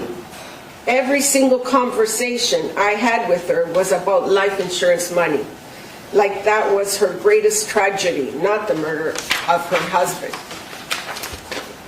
Just the money. Furious she couldn't get her hands on it, exploiting the people who love Fabio to gain favors and deals, trips, vacation, luxury hotels, and a new luxury car, all to fund her new life. I remember the funeral service in LA, the first time we saw Fabio since he was murdered, bracing myself for the most heartbreaking moment of my life. I witnessed Monica approach the coffin. She glanced at him, then turned and walked away. No tears, no emotion, no attempt to say goodbye. I was stunned. Deep down, something felt off. She wasn't shattered by the violent loss like I was. I didn't know what to make of it. In Canada, Monica walked beside my mother, sat beside her in church. There is a hole in my heart that is so profoundly painful that the devil woman touched my mother in her most fragile time. My mother never saw justice served and died of a broken heart. In court, we learned of the horrifying truth of how she shared her nude photos with her lover. What a sick, demented woman she is. While my brother was being cremated, she was sexting with her lover. This same shameless wench never grieved. She taught the girls to run around and do whatever felt good, just so she could do the same. It was hard to see the heartless testimonies and the lies of Monica's friends and family. I remember feeling horrible and disrespected by Monica at the cemetery when she turned to me holding the urn and so abruptly, so aggressively threw the urn over to me, and I nearly dropped it. I was stunned and I failed to call her out. I felt horrible and disrespected. Monica told us she was broke, unable to pay for her husband's burial. Meanwhile, this tramp was taking trips, flights, and staying in luxury hotels, paying for luxury cars and dinner dates like a cash cow. It makes me physically ill. So many of Monica's lies, her double life, her manipulation, her betrayal, were exposed in court and displayed for the world to see. Even in death, Monica denied Fabio dignity. As a mother, I suffer to understand what is Monica teaching her daughters. That a good man who adored her could be disposable like trash to carry on with a lover? She is guilty of passing down a legacy of cruelty, deceit, and moral emptiness. And while we showed up every day in court to fight for Fabio, her sister Anna Larson and Monica's family never showed any pain, tears, or grief when they saw the murder scene. I wanted to stand up and scream, "Your daughter did this. She viciously murdered him, leaving him to die alone. None of them showed a sign of pain. What a disgusting bunch of animals. It makes my blood boil. They turned their backs on him, just like Monica did." Monica's sister, Anna, took the witness stand and said something I will never forget. She said, "You can have a great marriage and love someone and still cheat on them. It happens all the time." How sickening. That isn't marriage, that's betrayal. You can go ahead and call yourself Mrs. Baker now because you lost the right to the Sementilli name. The world sees you now for what you are, a whore and a murderer. You shattered your daughter's futures, stole their innocence, and destroyed the safety of their world. Let this stand like a punch to your face, to your body, to your rotten soul. I have nightmares where I hear my brother calling for help, confused, scared, and in pain. We struggle every day to pick up pieces and find a way forward, but some scars never fade. This betrayal will forever be part of our family story. This was a deliberate, premeditated execution of the man who loved her, and she never once took responsibility. Monica's betrayal stole more than a life. It stole our peace and the future we once believed in. Fabio would have wanted me to live life to the fullest and heal. Thank you, Your Honor, for your patience and fairness through this long and painful trial. That Silverman, words will never be enough. You gave us strength. You never stopped fighting for Fabio, even when we felt broken and lost. You didn't just fight with skill, you fought with your heart. You gave us hope when we had none. Heather Siegel, thank you for your support, your belief in this case, and the time you gave to help pursue justice for Fabio, and we won't forget you for this. To the LAPD detectives, officers, court staff, including Team Fabio, the jury, and every person behind the scenes, thank you for your service. Mom, we did this with you too. I know you're with Fabio. Your voice echoes through mine, and today we stand in your honor. To the people around the world who love Fabio and stood by our side through this nightmare, thank you. Your Honor, I respectfully submit this statement as a victim. I have endured unimaginable pain at the hands of Monica, the woman who orchestrated the brutal murder of my beloved brother, and then watched us suffer without blinking. She is manipulative, calculating, remorseless, and dangerous. She plotted this crime for months. She watched it unfold, and after it happened, she lied and continued her betrayal without shame. She is deserving of the maximum sentence possible today. Thank you, Your Honor. Thank you.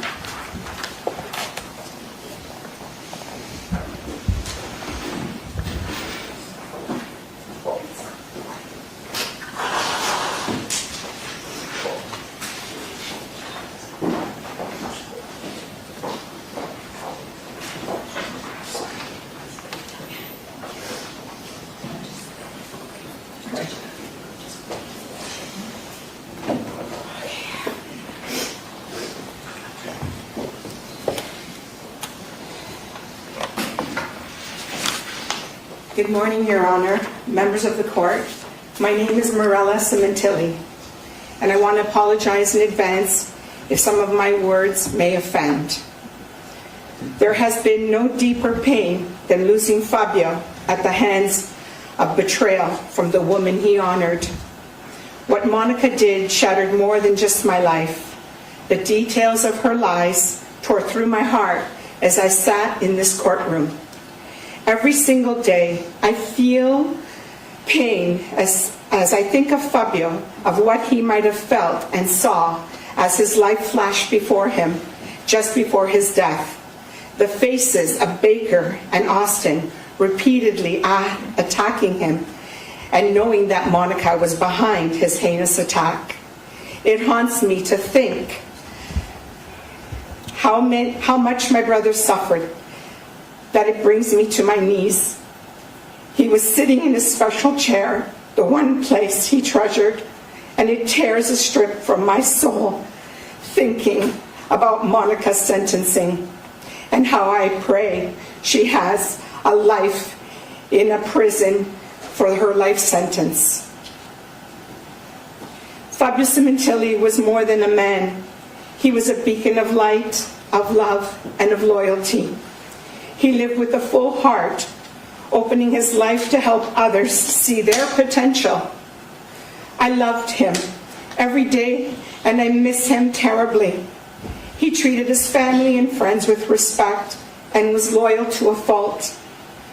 Fabio grew up with no father from the age of 11, and our mother sacrificed to raise a family with dignity. Since the day I met Monica over 25 years ago, I respected her like a sister because my brother wanted to build a life with her. Reminiscing is too painful, and it deepens the wounds. I spent the last 6 months learning about the depths of the deceit and the evil Monica brought into our lives. Every day has the details of her unfaithfulness, her greed, and her lack of accountability unfolded during the trial. I relived the pain of my loss and the merciless murder of my brother Fabio.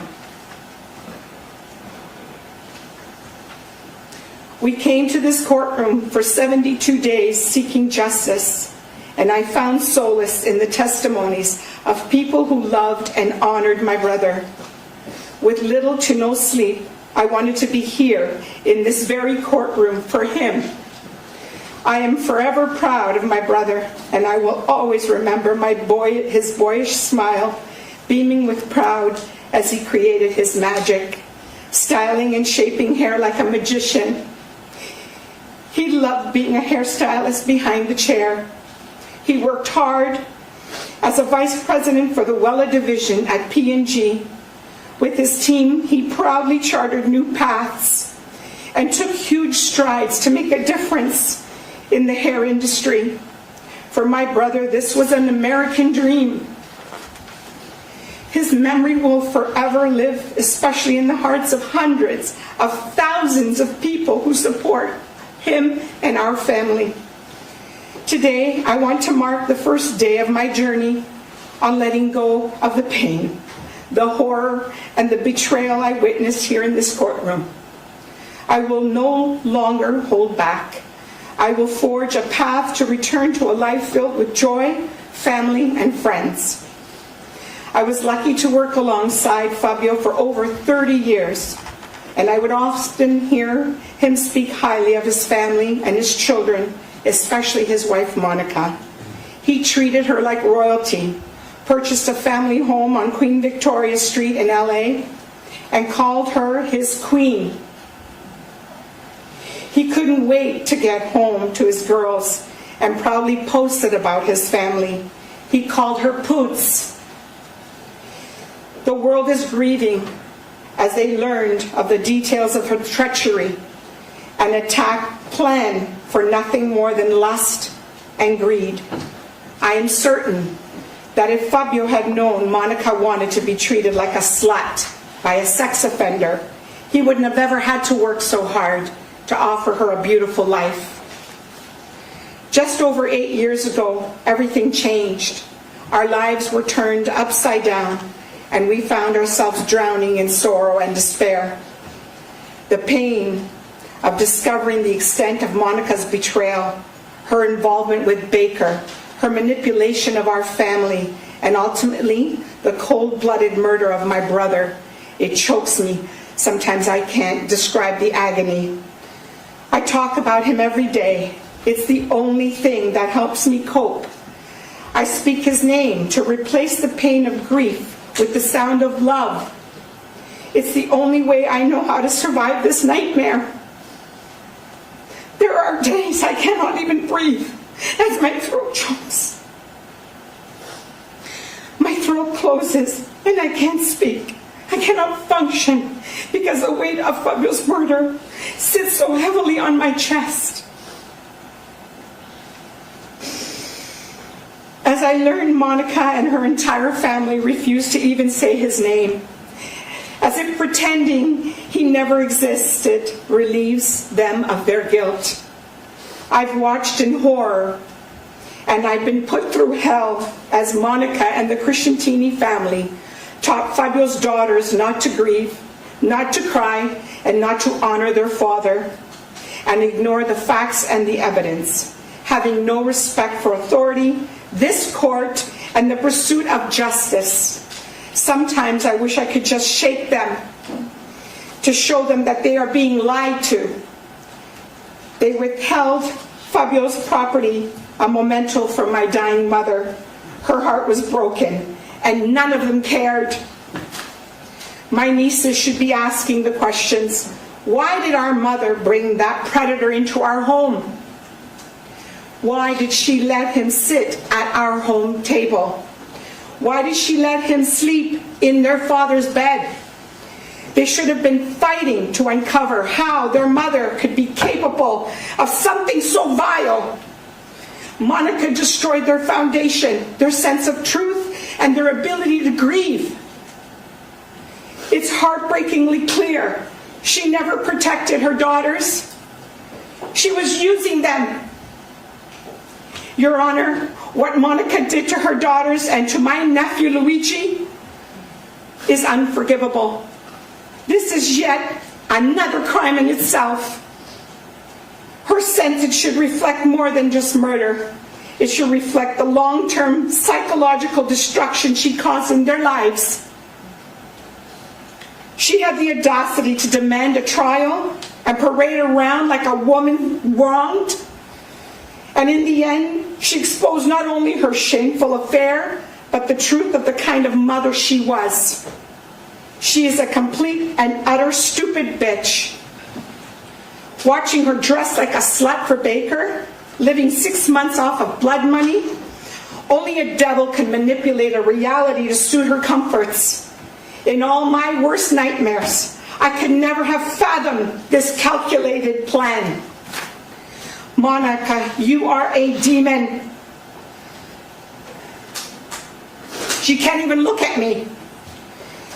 And all your actions and your deceit has told us so. I hope every blood dollar you and your Crescentini family have is used on meds. Traded a beautiful life for trashy garages, dirty beds, Pinot Grigio for tubes of semen from a repulsive convicted sex offender. You didn't just kill Fabio, you humiliated him. You let him carry guilt for working hard while you carried on with a degenerate sex offender. You didn't just kill Fabio. You betrayed him in the most despicable way. Then you held my grieving mother and you pretended to mourn Fabio when you were the killer. On June 14, after your arrest, our lives became a living hell, and your family treated us like predators, and not the victims we are. For this colossal betrayal, those who sided with you in silence cannot pretend today to have supported my brother. I get chills recapping the testimony of Deborah Obad, her sister Anna, and my nieces. Shame on them. Shame on all of them. Mena Grant, sisters, cousins, aunts, and every one of them. For not honoring my brother during the trial.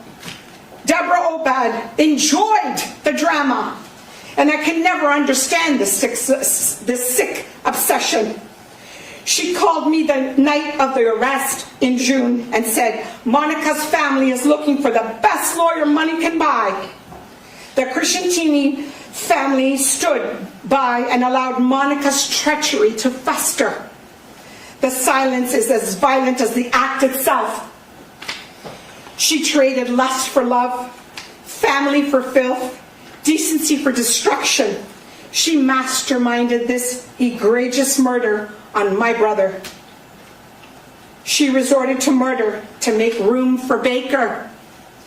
She did this because no one would have accepted that deplorable man. Had she ever divorced Fabio, especially her discerning family? That is why she needed Fabio's life insurance money, to dress him up and make him look like a successful man. She enjoyed Baker treating her like a whore, shopping at thrift stores for slutty, skanky clothes. This sleazeball had $40 in the bank. She even paid for the restaurant bills and the hotel bills, all while leaving her girls home alone. What mother does that? There is a deep shame that follows me every day. The shame that comes from what she did to Fabio, from the utter lack of dignity she was shown by the woman he trusted. My mind races and I ache with agony for the way he died alone, bleeding to death, and knowing she had set him up. He knew she had set him up. This overwhelming grief hits me like a ton of bricks. She turned a devoted husband and father into a victim of the most grotesque betrayal any of us have ever known. Her family and friends knew of this monster and felt it was okay to hide this from Fabio. And now they hide behind their defense lawyers, thinking a trial was going to set them free. That humiliation, that weight, it doesn't go away. I am ashamed of this disgusting things that she did behind my brother's back. I'm ashamed she degraded his honor to be in the arms of that gross, low-life pig. The name Sementilli is dignity, hard work, and love. And I demand Monica to surrender it. Despite the mountain of undeniable evidence, Monica was the mastermind behind Fabio's murder. Anna Larson claimed her sister can be trusted. The internet is filled with disgust and rage on how Monica manipulated the lives of hundreds of people who genuinely love Fabio. If there was ever a case that called for the death penalty, this is it.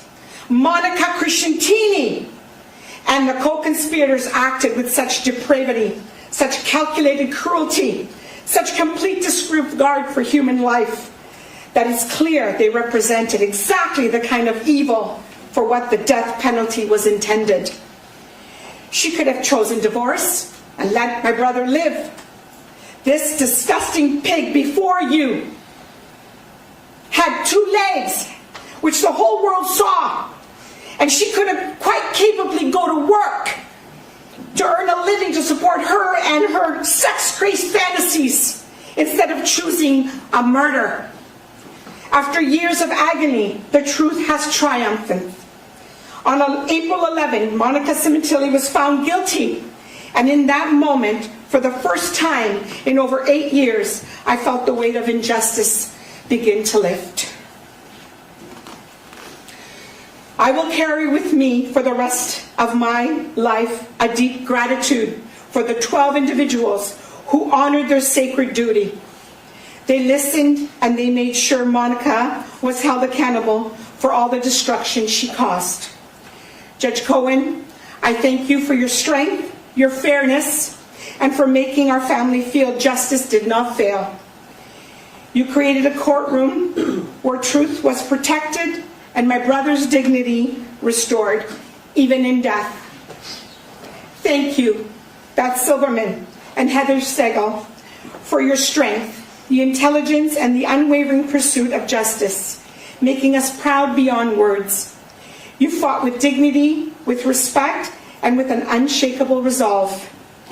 There were many small and victorious moments throughout this trial, moments when I watched in awe as the prosecution brilliantly uncovered the truth and brought to light the grotesque and damning evidence of Monica's sorcery.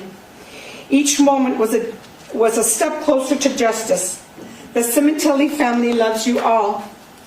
Today, a life sentence will set us free for the wretched pain she put us through. If you see me smiling, let it be a reminder that Monica is spending her life sentence in a California jail, living hell on earth. It is obvious that Monica tried to manipulate the world into believing that she was a victim. But here's the part she did not ever anticipate: getting caught.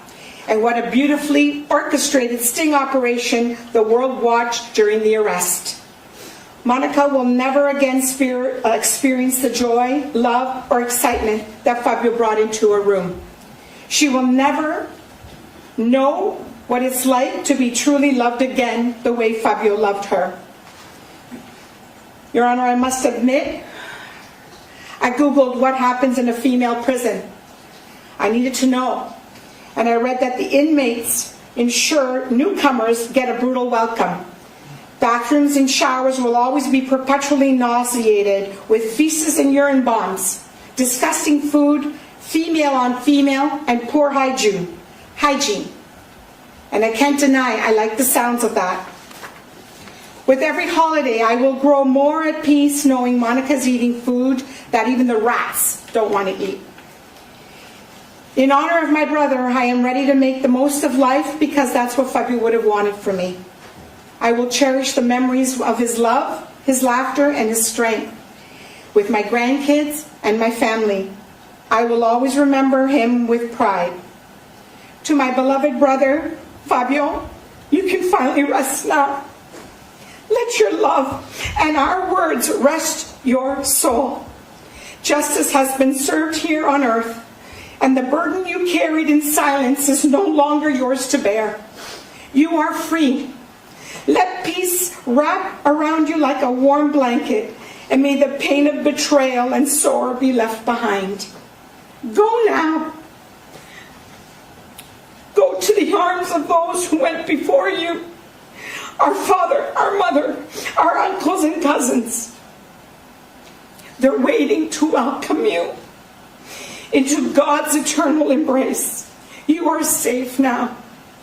No more suffering, no more fear, only light, love, and peace.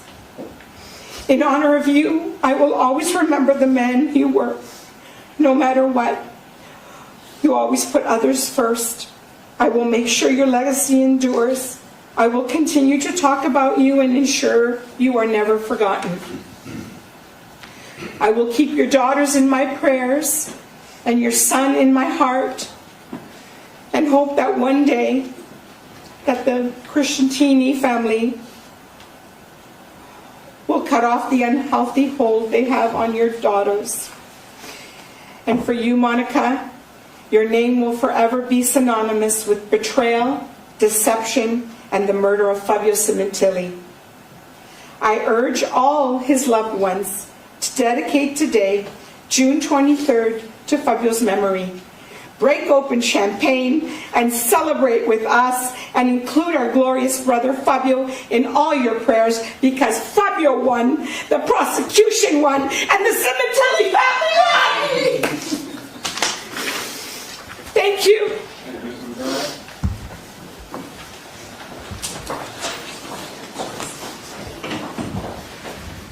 If I can have a moment, Your Honor.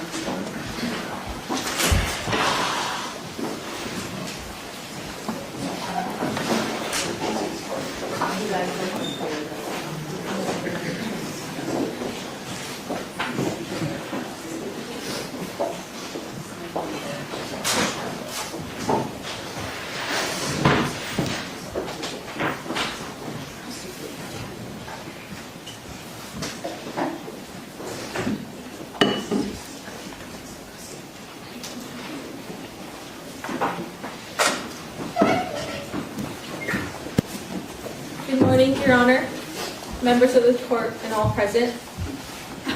My name is Jessica, and I'm the oldest daughter of Monica and Fabio. In the spirit of trying to heal from this very horrible situation, I'd like to speak about my parents, of how I remember them.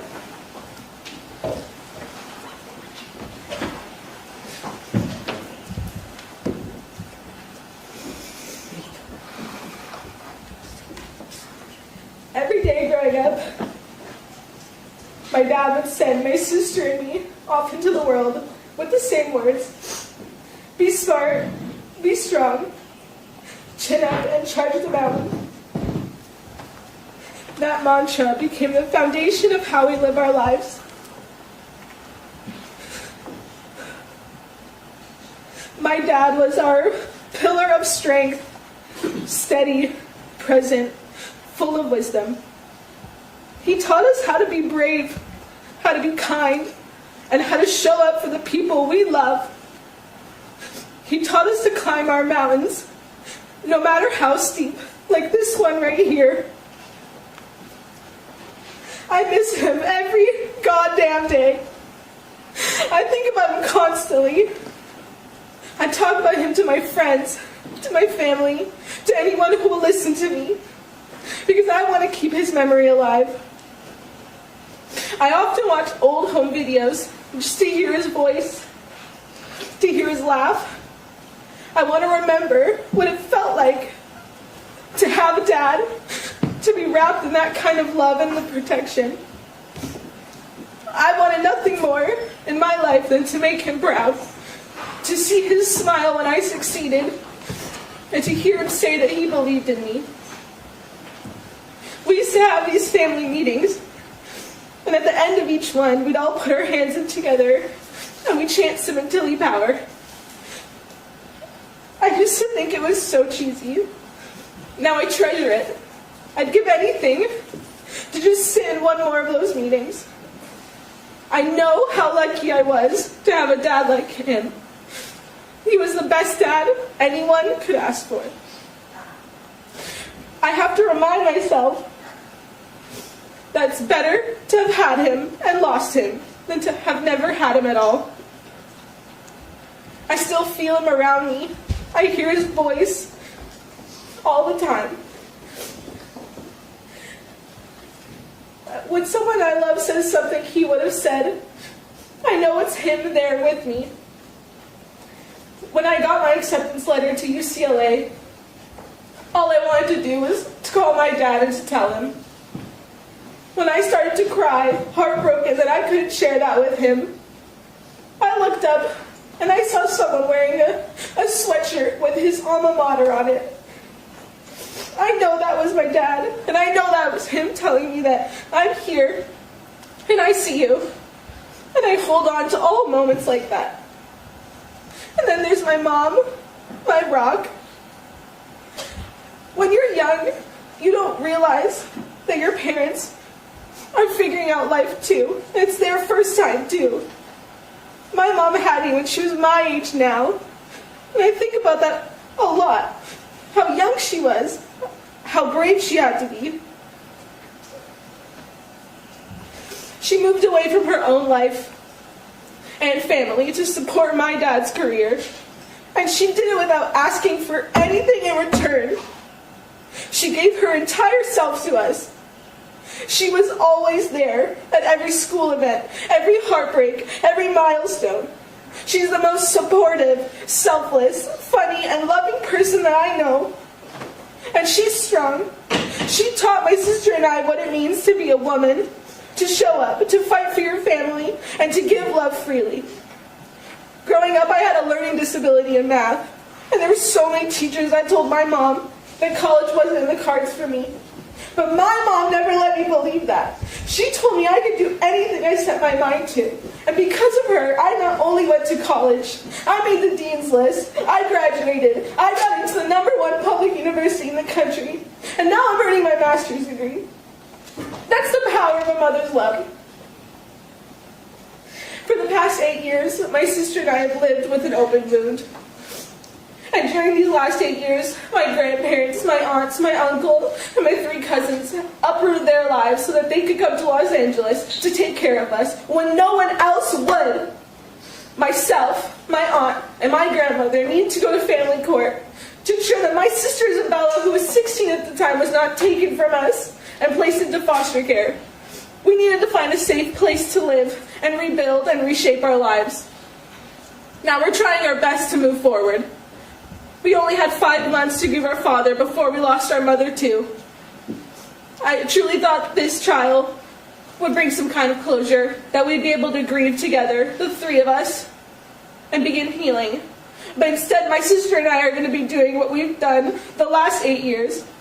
We're going to pick each other up, we're going to carry on, and we're going to stay strong. Now that we're grieving both our parents, I won't have my dad to walk me down the aisle one day. I won't have my mom to help me when I become a mother myself. And yet I will keep going. I'll keep fighting for justice, for the truth, and for my mom. I am mindful of the importance of respecting the court's procedures and the ongoing legal process. We hope the appeal will be granted and that true justice will prevail. We respectfully ask this court to please consider my sister and I when deciding where my mom will serve her sentence. I strongly believe that being close to our mom will help us heal emotionally and psychologically from this horrible tragedy. To my mom, I love you, and I am giving you every ounce of strength I have for the days ahead. To my dad, I love you so much. I miss you even more. Please keep sending me your signs. Please help me persevere. Sementilli Power. It was never just a chant. It's who we are, and it is what will carry us through. Thank you. Thank you, Ms. Sementilli.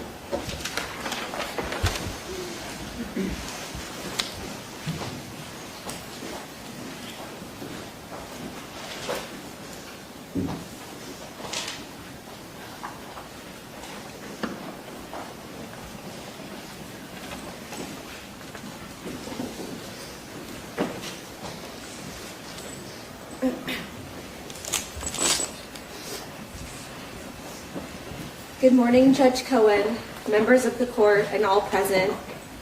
My name is Isabella. I am the youngest daughter of Monica and Fabio Sementilli. I stand here to tell you about the wonderful home my parents made for me.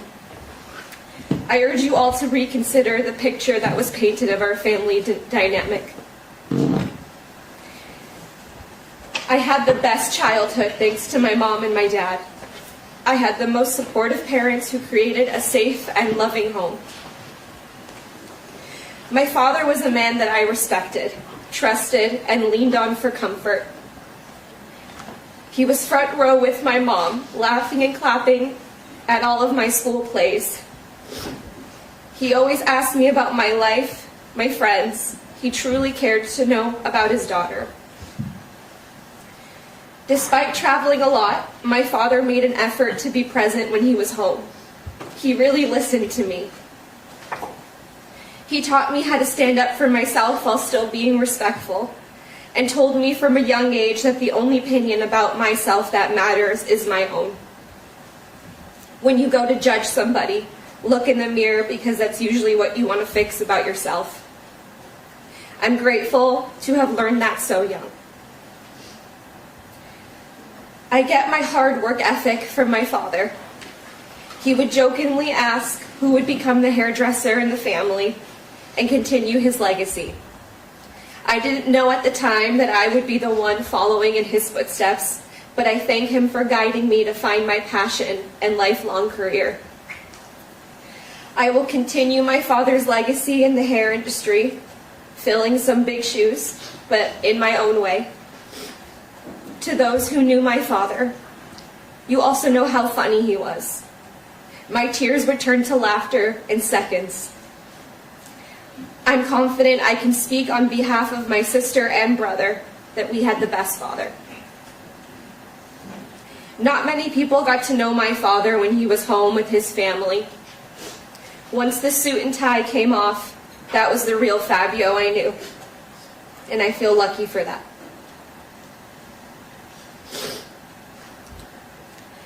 My mother was the best. She did everything for me. She gave up her career, left her family, all to support my dad and give us a good life. She encouraged me to try new things, drove me to and from school, friends' houses, rehearsals, helped me with homework, all with a smile on her face.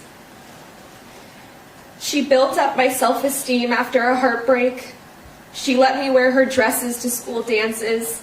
She was reliable, and I trusted her with anything. She cooked dinner from scratch almost every night, and really emphasized the importance of sitting at dinner together every night as a family. She hosted dinners for my father's colleagues at our home often, even some of them sitting at our table for holidays. She is my biggest cheerleader and one of the most selfless women I know. Non-judgmental, there to listen and to support me. Her family was her life, and I'm grateful for that every day. Many people think because I stand by my mother that I don't miss my father.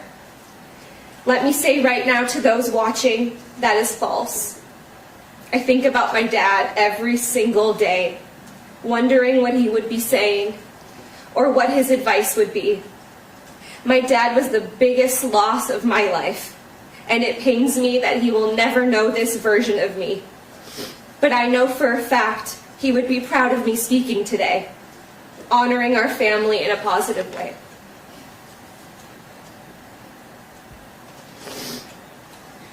I often reminisce on the days when I would be inside in the middle of my piano lesson, and my parents would be outside in the backyard. We could hear my dad's laugh from across the entire house. Then I'd look outside and see them laughing together. They spent every night outside, talking, laughing, enjoying each other's company. They were best friends, and I didn't know how lucky I had it. My parents were the best wedding guests. They would take over the dance floor and dance all night long. That carried over to dancing at home while cooking dinner, where my sister and I would often join them. Those are the moments that I miss the most. Now I hope you can understand why I stand by both of my parents. They were the greatest people I've ever known. I never got to grieve my father's death. I thought I could do that when this trial was over. However, that is not the case. I'm now grieving 2 parents, no father to walk me down the aisle, or play outside with my future kids, no mother to go to for advice or comfort. Despite all of my heartbreak, tragedy, and loss at only 25 years old, I somehow still have hope. I have hope justice will prevail over time. I have hope that I'll have a beautiful family one day and give them the childhood that I had. And I hope that I will heal from this nightmare of a situation. I'm hopeful because of my friends and family who have supported me, genuinely, the last 8 years. My grandparents, aunts, uncle, cousins who uprooted their whole lives, left their own families to come to California and help us. Thank you to my extended family for your continuous love and support. And thank you to the complete strangers who have reached out to me with support and kind words, showing me there are still kind and compassionate people out there who believe in me and my mother. I'm not sure why this happened to my family, but this does not and will not define me. This has made me work hard at building a beautiful life that I deserve, which is what my parents would have wanted. To my mom and dad, I love you, I miss you, and I will forever remember you dancing in the kitchen. Thank you. Thank you, Sementilli. Anything further out of you? No. I'm sorry. We have one more here? Yes, ma'am? Good morning. Good morning, Judge Cohen, members of the court, and everyone present. Thank you for allowing me to speak today. My name is Anna Cuscientini, and I am the sister of Monica. I'm speaking on behalf of my entire family. Words cannot describe the absolute sorrow and horror we felt when Fabio Sementilli was murdered in January of 2017. Fabio was an incredible man, an inspirational human being who had a larger-than-life personality, a boisterous laugh. He was a person who was loved, cherished, and adored by everyone in our family. To my sister Barbara, he was not only a brother-in-law, but a mentor, a confidant, a pillar of strength, love, and unwavering support. To my parents, Fabio was a son, a man they loved and respected. Fabio was an amazing uncle to my children. He was a caring father and an overall wonderful person. Although more than 8 years have passed since his murder, we still have not processed our grief over his death. We do not believe this feeling of sadness will ever fade. Every day my family and I remember him. We talk about him all the time, recalling all the good times we shared, family vacations we took together, camping trips, the many, many dinners, holidays, birthdays, and events we celebrated together. He was a major part of not only my life, but in the lives of my 3 children, my husband, my parents, and especially my sister Barbara, who adored and loved him. What happened was a tragedy that tore through our family and nearly broke us. Although we shed tears over his death, we have not had time to really grieve or mourn him properly the way we want to. The reason I think it is obvious. It is, after all, why I'm standing here today. We, her family, are devastated. My elderly parents had their hearts ripped out. Not only did they lose Fabio, someone they considered their son, but now they have also lost their daughter. This ordeal has left all of us emotionally, mentally, and psychologically drained. On behalf of my mom, my dad, my sister Barbara, my husband Grant, and my 3 children, we would like to thank all of those who have reached out to us to express their love and support. This includes all of our extended families, our friends, and especially to the complete strangers who have reached out to us during this horrible ordeal. In a world full of so much hate, it has meant everything to us to know that there are still compassionate and sympathetic people out there. I miss Fabio, my brother-in-law, who was always there for me. He was a wonderful man, a great friend, and a fantastic uncle. But I will also miss my sister, my best friend, the person I played cards with, spent many afternoons raising kids with, the sister I shared everything with, the sister that I know is loyal, honest, loving, kind, generous, and so full of life. We all miss her, and we will forever love her. We, her family, stand by her and will continue to fight until the whole truth comes to light. We ask for privacy and understanding as we continue this journey, and we trust that justice, in its truest sense, will ultimately prevail. Thank you. Thank you.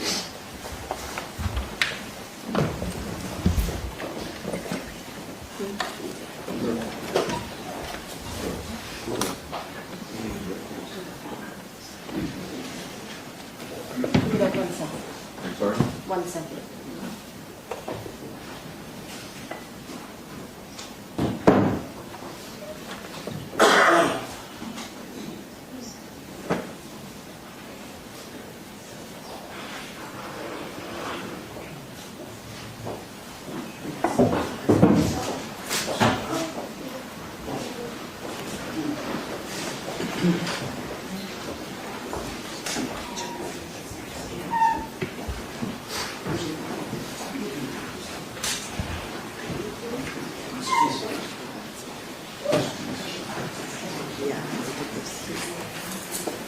Is there any further from the people? No, Your Honor. Is there any issue of restitution? I believe there are no burial expenses at this point because he's sitting in a plot that doesn't belong to them. Very well. At some point there might be, but I doubt it will be. Although no person is asking for probation, the defendant is statutorily ineligible for probation pursuant to the dictates penal section 190 and 190.2, and consequently probation is denied. As counsel has pointed out, I do have discretion under penal section 654 as to which count to impose sentence.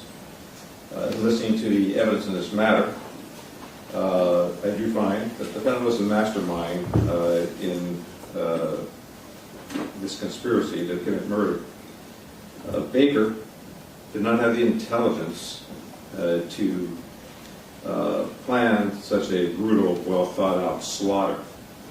The defendant was the prime mover in this execution of a human being, and consequently, I am utilizing my discretion to impose the more serious of the sentences. Although this is not before me, Penal section 1385.1 states that a court does not have discretion to strike a special circumstance that is found true by the jury. The legislature has, in its wisdom, had such bills before it that would take away this lack of discretion.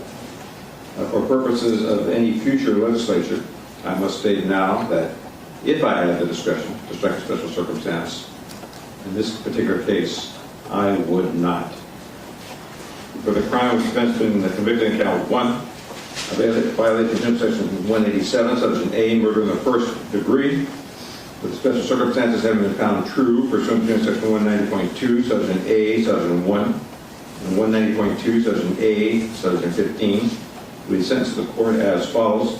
Probation is denied for the reasons I have stated. Defendant is sentenced to state prison for the term prescribed by law, which is life imprisonment without the possibility of parole. As to count 2, violation of section 182, subsection A, subsection 1, conspiracy to commit murder. Defendant is sentenced to state prison for the term prescribed by law, which in that case is 25 years to life. The sentence in count 2 is stayed pursuant to penal section 654. Said stay to become permanent upon the successful completion of the sentence in count 1. Then is levied a $10,000 restitution fine pursuant to penal section 2.4, subsection B. An $80 security fee, which is $40 per count. A $60 criminal court assessment, which is $30 per count. She is to submit a tissue sample for a DNA data bank pursuant to penal section 296. She is given the following credits of 2,932 actual days, 0 days conduct credits pursuant to penal section 2933.2. This time, ma'am, I have to advise you that you have the right to appeal to the Court of Appeal from the judgment of this court. You have, if you wish to appeal, you have 60 days to file your notice of appeal. It must be filed in this court and not in the Court of Appeal. It must state that you are appealing, what it is you're appealing from. It must be signed by you or your attorney. If you appeal, you have a right at no cost to you to a transcript of the trial court proceedings as provided by the California Rules of Court. If you appeal and you do not have the money to hire an attorney, one will be appointed for you free of charge by the appellate court. You understand your appellate rights, ma'am? Very well. We are done. Your Honor, could I ask one additional thing? The court has any discretion? We're asking that the court recommend that she be housed in CIW, which is the closer state prison facility for the benefit of her children who obviously want to continue seeing her. I cannot tell the Department of Corrections Rehabilitation where to place their inmates. Thank you. Thank you.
stuff too. Yeah, and I need a little stuff done, how you fly it around. I want to learn that. I know, you're going to show it to me.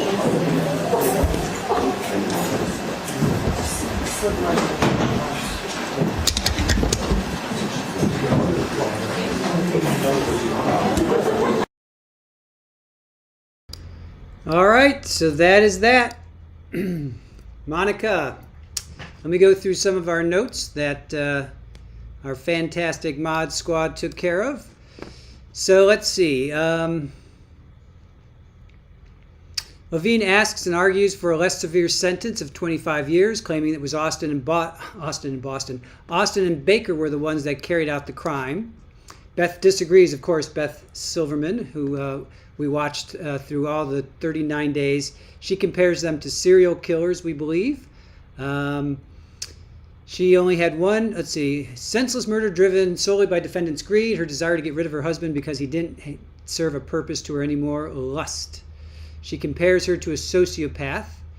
Beth spoke to over 200 people prepping for this case and couldn't find anybody who didn't ardently believe that Fabio was one of the most wonderful people they'd ever worked with.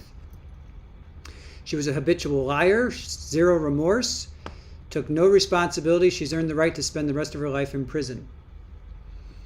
So then Levine gave a brief statement. He does not believe Beth has a right to demean her family.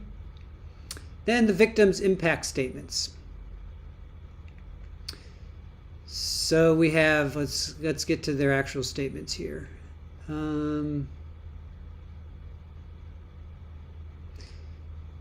So Luigi went first. Luigi talks about a Zarathustra story about the serpent. He refuses to be made worse by experience. Instead, he will become better and more resilient. He will read from another work of fiction, and then he'll conclude, even darkness must pass, a new day will come. And then, somebody spoke on behalf of Fabio's niece, so Anessa. We all have powerful memories of Fabio, and we won't let that go. Fabio's name and legacy echo through our homes and salons. No one learned who he was in life, but we will show that today. It's heartbreaking to see her fake facial expressions. She wickedly deceived us for 6 months after it. Our celebrations are tainted by her. Her fake sad faces make me want to vomit. Then the wife of Fabio's nephew never had a chance to meet Fabio. Monica stole that from her. First year of marriage was filled with grief due to this. Please deliver just one sentence. She deserves worse due to pain that it caused. And then another niece by marriage, Stephanie. She's lived with grief, betrayal, and pain. She was also a colleague, and she witnessed Fabio's brilliance. Life as I knew it ended the day Fabio was brutally stabbed on her birthday in the same home as the wife who he trusted. Fabio, Fabio was everything Monica was not. Generous, honest, made people feel seen, brought joy, wisdom, and light.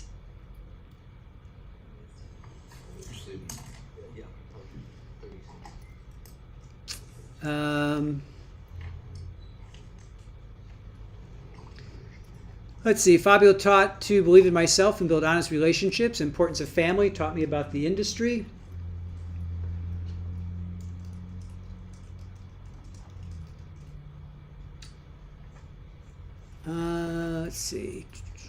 Losing him is not just pain, it's betrayal. Monica smiled in our faces while plotting her murder behind her back. She conspired with the convicted offender. Monica lied, schemed, manipulated. Monica is the reason my family is broken. Can't imagine the evil that they would experience. That evil is Monica. She left. All right, hold on just a sec. Okay, thank you. All right, thank you. Is the state prepared to call its next witness? Call Enrico Fiola. Enrico Fiola.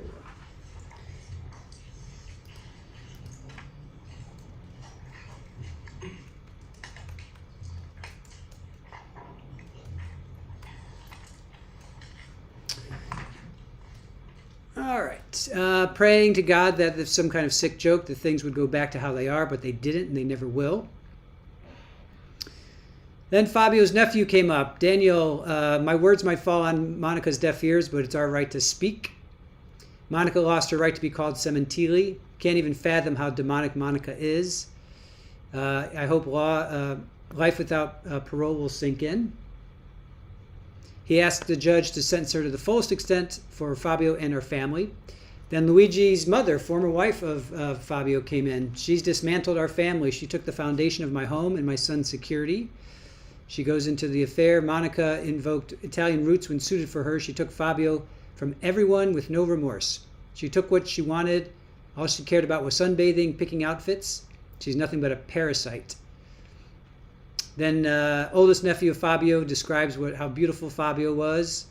And then Loretta, Fabio's oldest sister, she describes the details. She goes on to describe Fabio. He was joyful, full of life. He was the party. She asked for a maximum sentence. Never imagined the cruelty I heard about in the courtroom. Embarrassed to have called her a sister-in-law. What a gutless, you-know-what, life insurance greatest tragedy. Not the devil woman touched my mother in the most vulnerable way. So she definitely went off on her, and then Morello definitely went off on her. She apologizes for potential offensive language coming in. Fabio was more than a man. He was a beacon of light. Fabio was proud of his family. Some days she can't speak or even function. She calls Monica a demon. She can't even look at her. Trashy garages, tubes, you humiliated him. She goes on to yell aggressively, you pretended to grieve Fabio when you were the killer. I get chills recalling testimony of Deborah Obad. Shame on all of them. The name Sementilli is dignity, hard work, and love, and I demand Monica surrender it. We always carry a deep gratitude for the jury and to Judge Cohen. Then Jessica got up. She talks about being smart, strong, chin up, charge up a mountain. Fabio taught her to be kind, strong, and to climb mountains. She misses him every day. She says Monica taught her how to be a woman. She says to my mom, I love you. I am giving you every ounce of strength I have. To her dad, she keeps sending me signs, even the Sementilli power.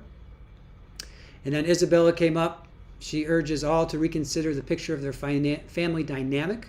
They had a wonderful childhood due to both parents. Fabio made an effort to be present. She gets her work ethic from Fabio. She hopes for her future and for her healing. She thanks her extended family and friends.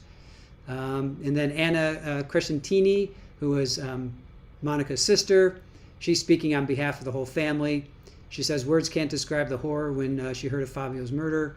He was adored, loved, mentor to her sister Barbara. He was a caring father. So in the end, judge denies the probation. So count 1, life without parole. Count 2, 25 to life. She got credited for 2,932 days credit. She gets credit for 2,932 days. Someone says yes after the first sentence. She has 60 days to file the appeal. Defense asked the court any discretion on where to place Monica. Can it be close to the kids? The court says he does not know. So,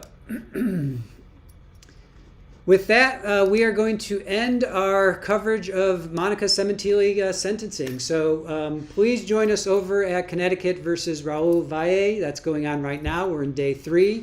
Just want to say thank you to Erin for putting the graphics together. She's creating shorts, so definitely go over to our YouTube channel and see the shorts that Erin is putting together right now.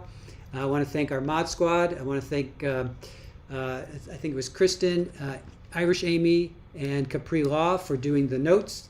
The notes were fantastic, you guys. Thank you so much for stepping up and doing note-taking. I sadly only read a portion of what you guys took, but fantastic notes. Really appreciate it, you guys. And with that, I am the Squeegee of Justice. Thank you so much for joining us. We have a redirect set to portal you guys over to Connecticut versus Raul Valle, and I will see you guys there.